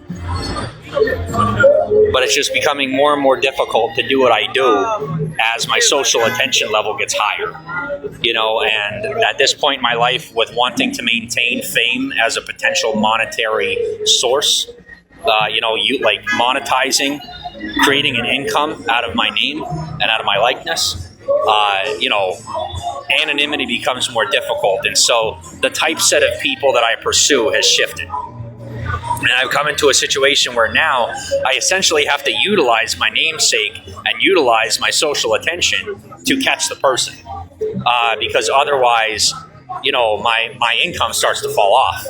So, not that I'm making a whole lot to begin with, but I lose money very quickly if I try hiding. So I don't get to hide near as much as I used to. I don't have as much privacy as I used to. Thanks for the follows. Great persistence, and that's what pays off in the end. Thank you. Yeah, like literally just last week, I'm not doing this again, and I don't have anybody yet telling me whether or not something's classified or if it's just private information. So until you tell me, I'm not going to keep my mouth shut. If you don't give me the info, then I'm not going to shut my mouth. Last week, I caught a bomber in another country. And they were both I caught somebody trying to. And were not ashamed. See that? So there's two verses for the word. I caught somebody trying to set off a bomb in another country. We were not ashamed because we had the I did it over the internet. And that one, the government, for the most part, doesn't even know about in our country. And I'm not going to say who helped me do it, but holy mother of God. Guys, in this country, we have so many intelligent people, and it doesn't take much. We're going to be funny, trust me. I'll just leave it at that. But I have to go, because I have to charge. And I'm very thankful. Thanks for the hearts. I'm very thankful that I have the opportunity to have freedom, like I do in this country, that I only help when I want to help, and I don't have to help when I don't want to. Because that is definitely a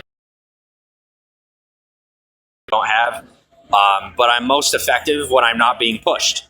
So being that goes down when I'm pushed. It's nice not to get pushed. Back streaming later. Possibly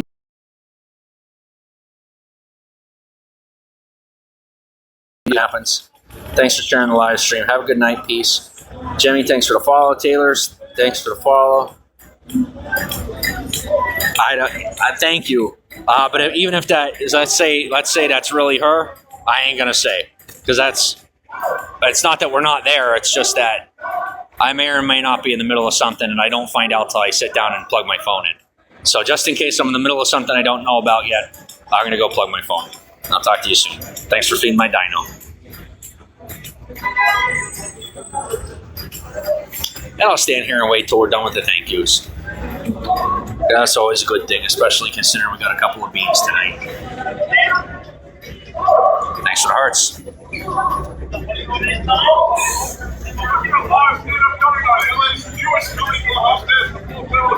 Of course it was me.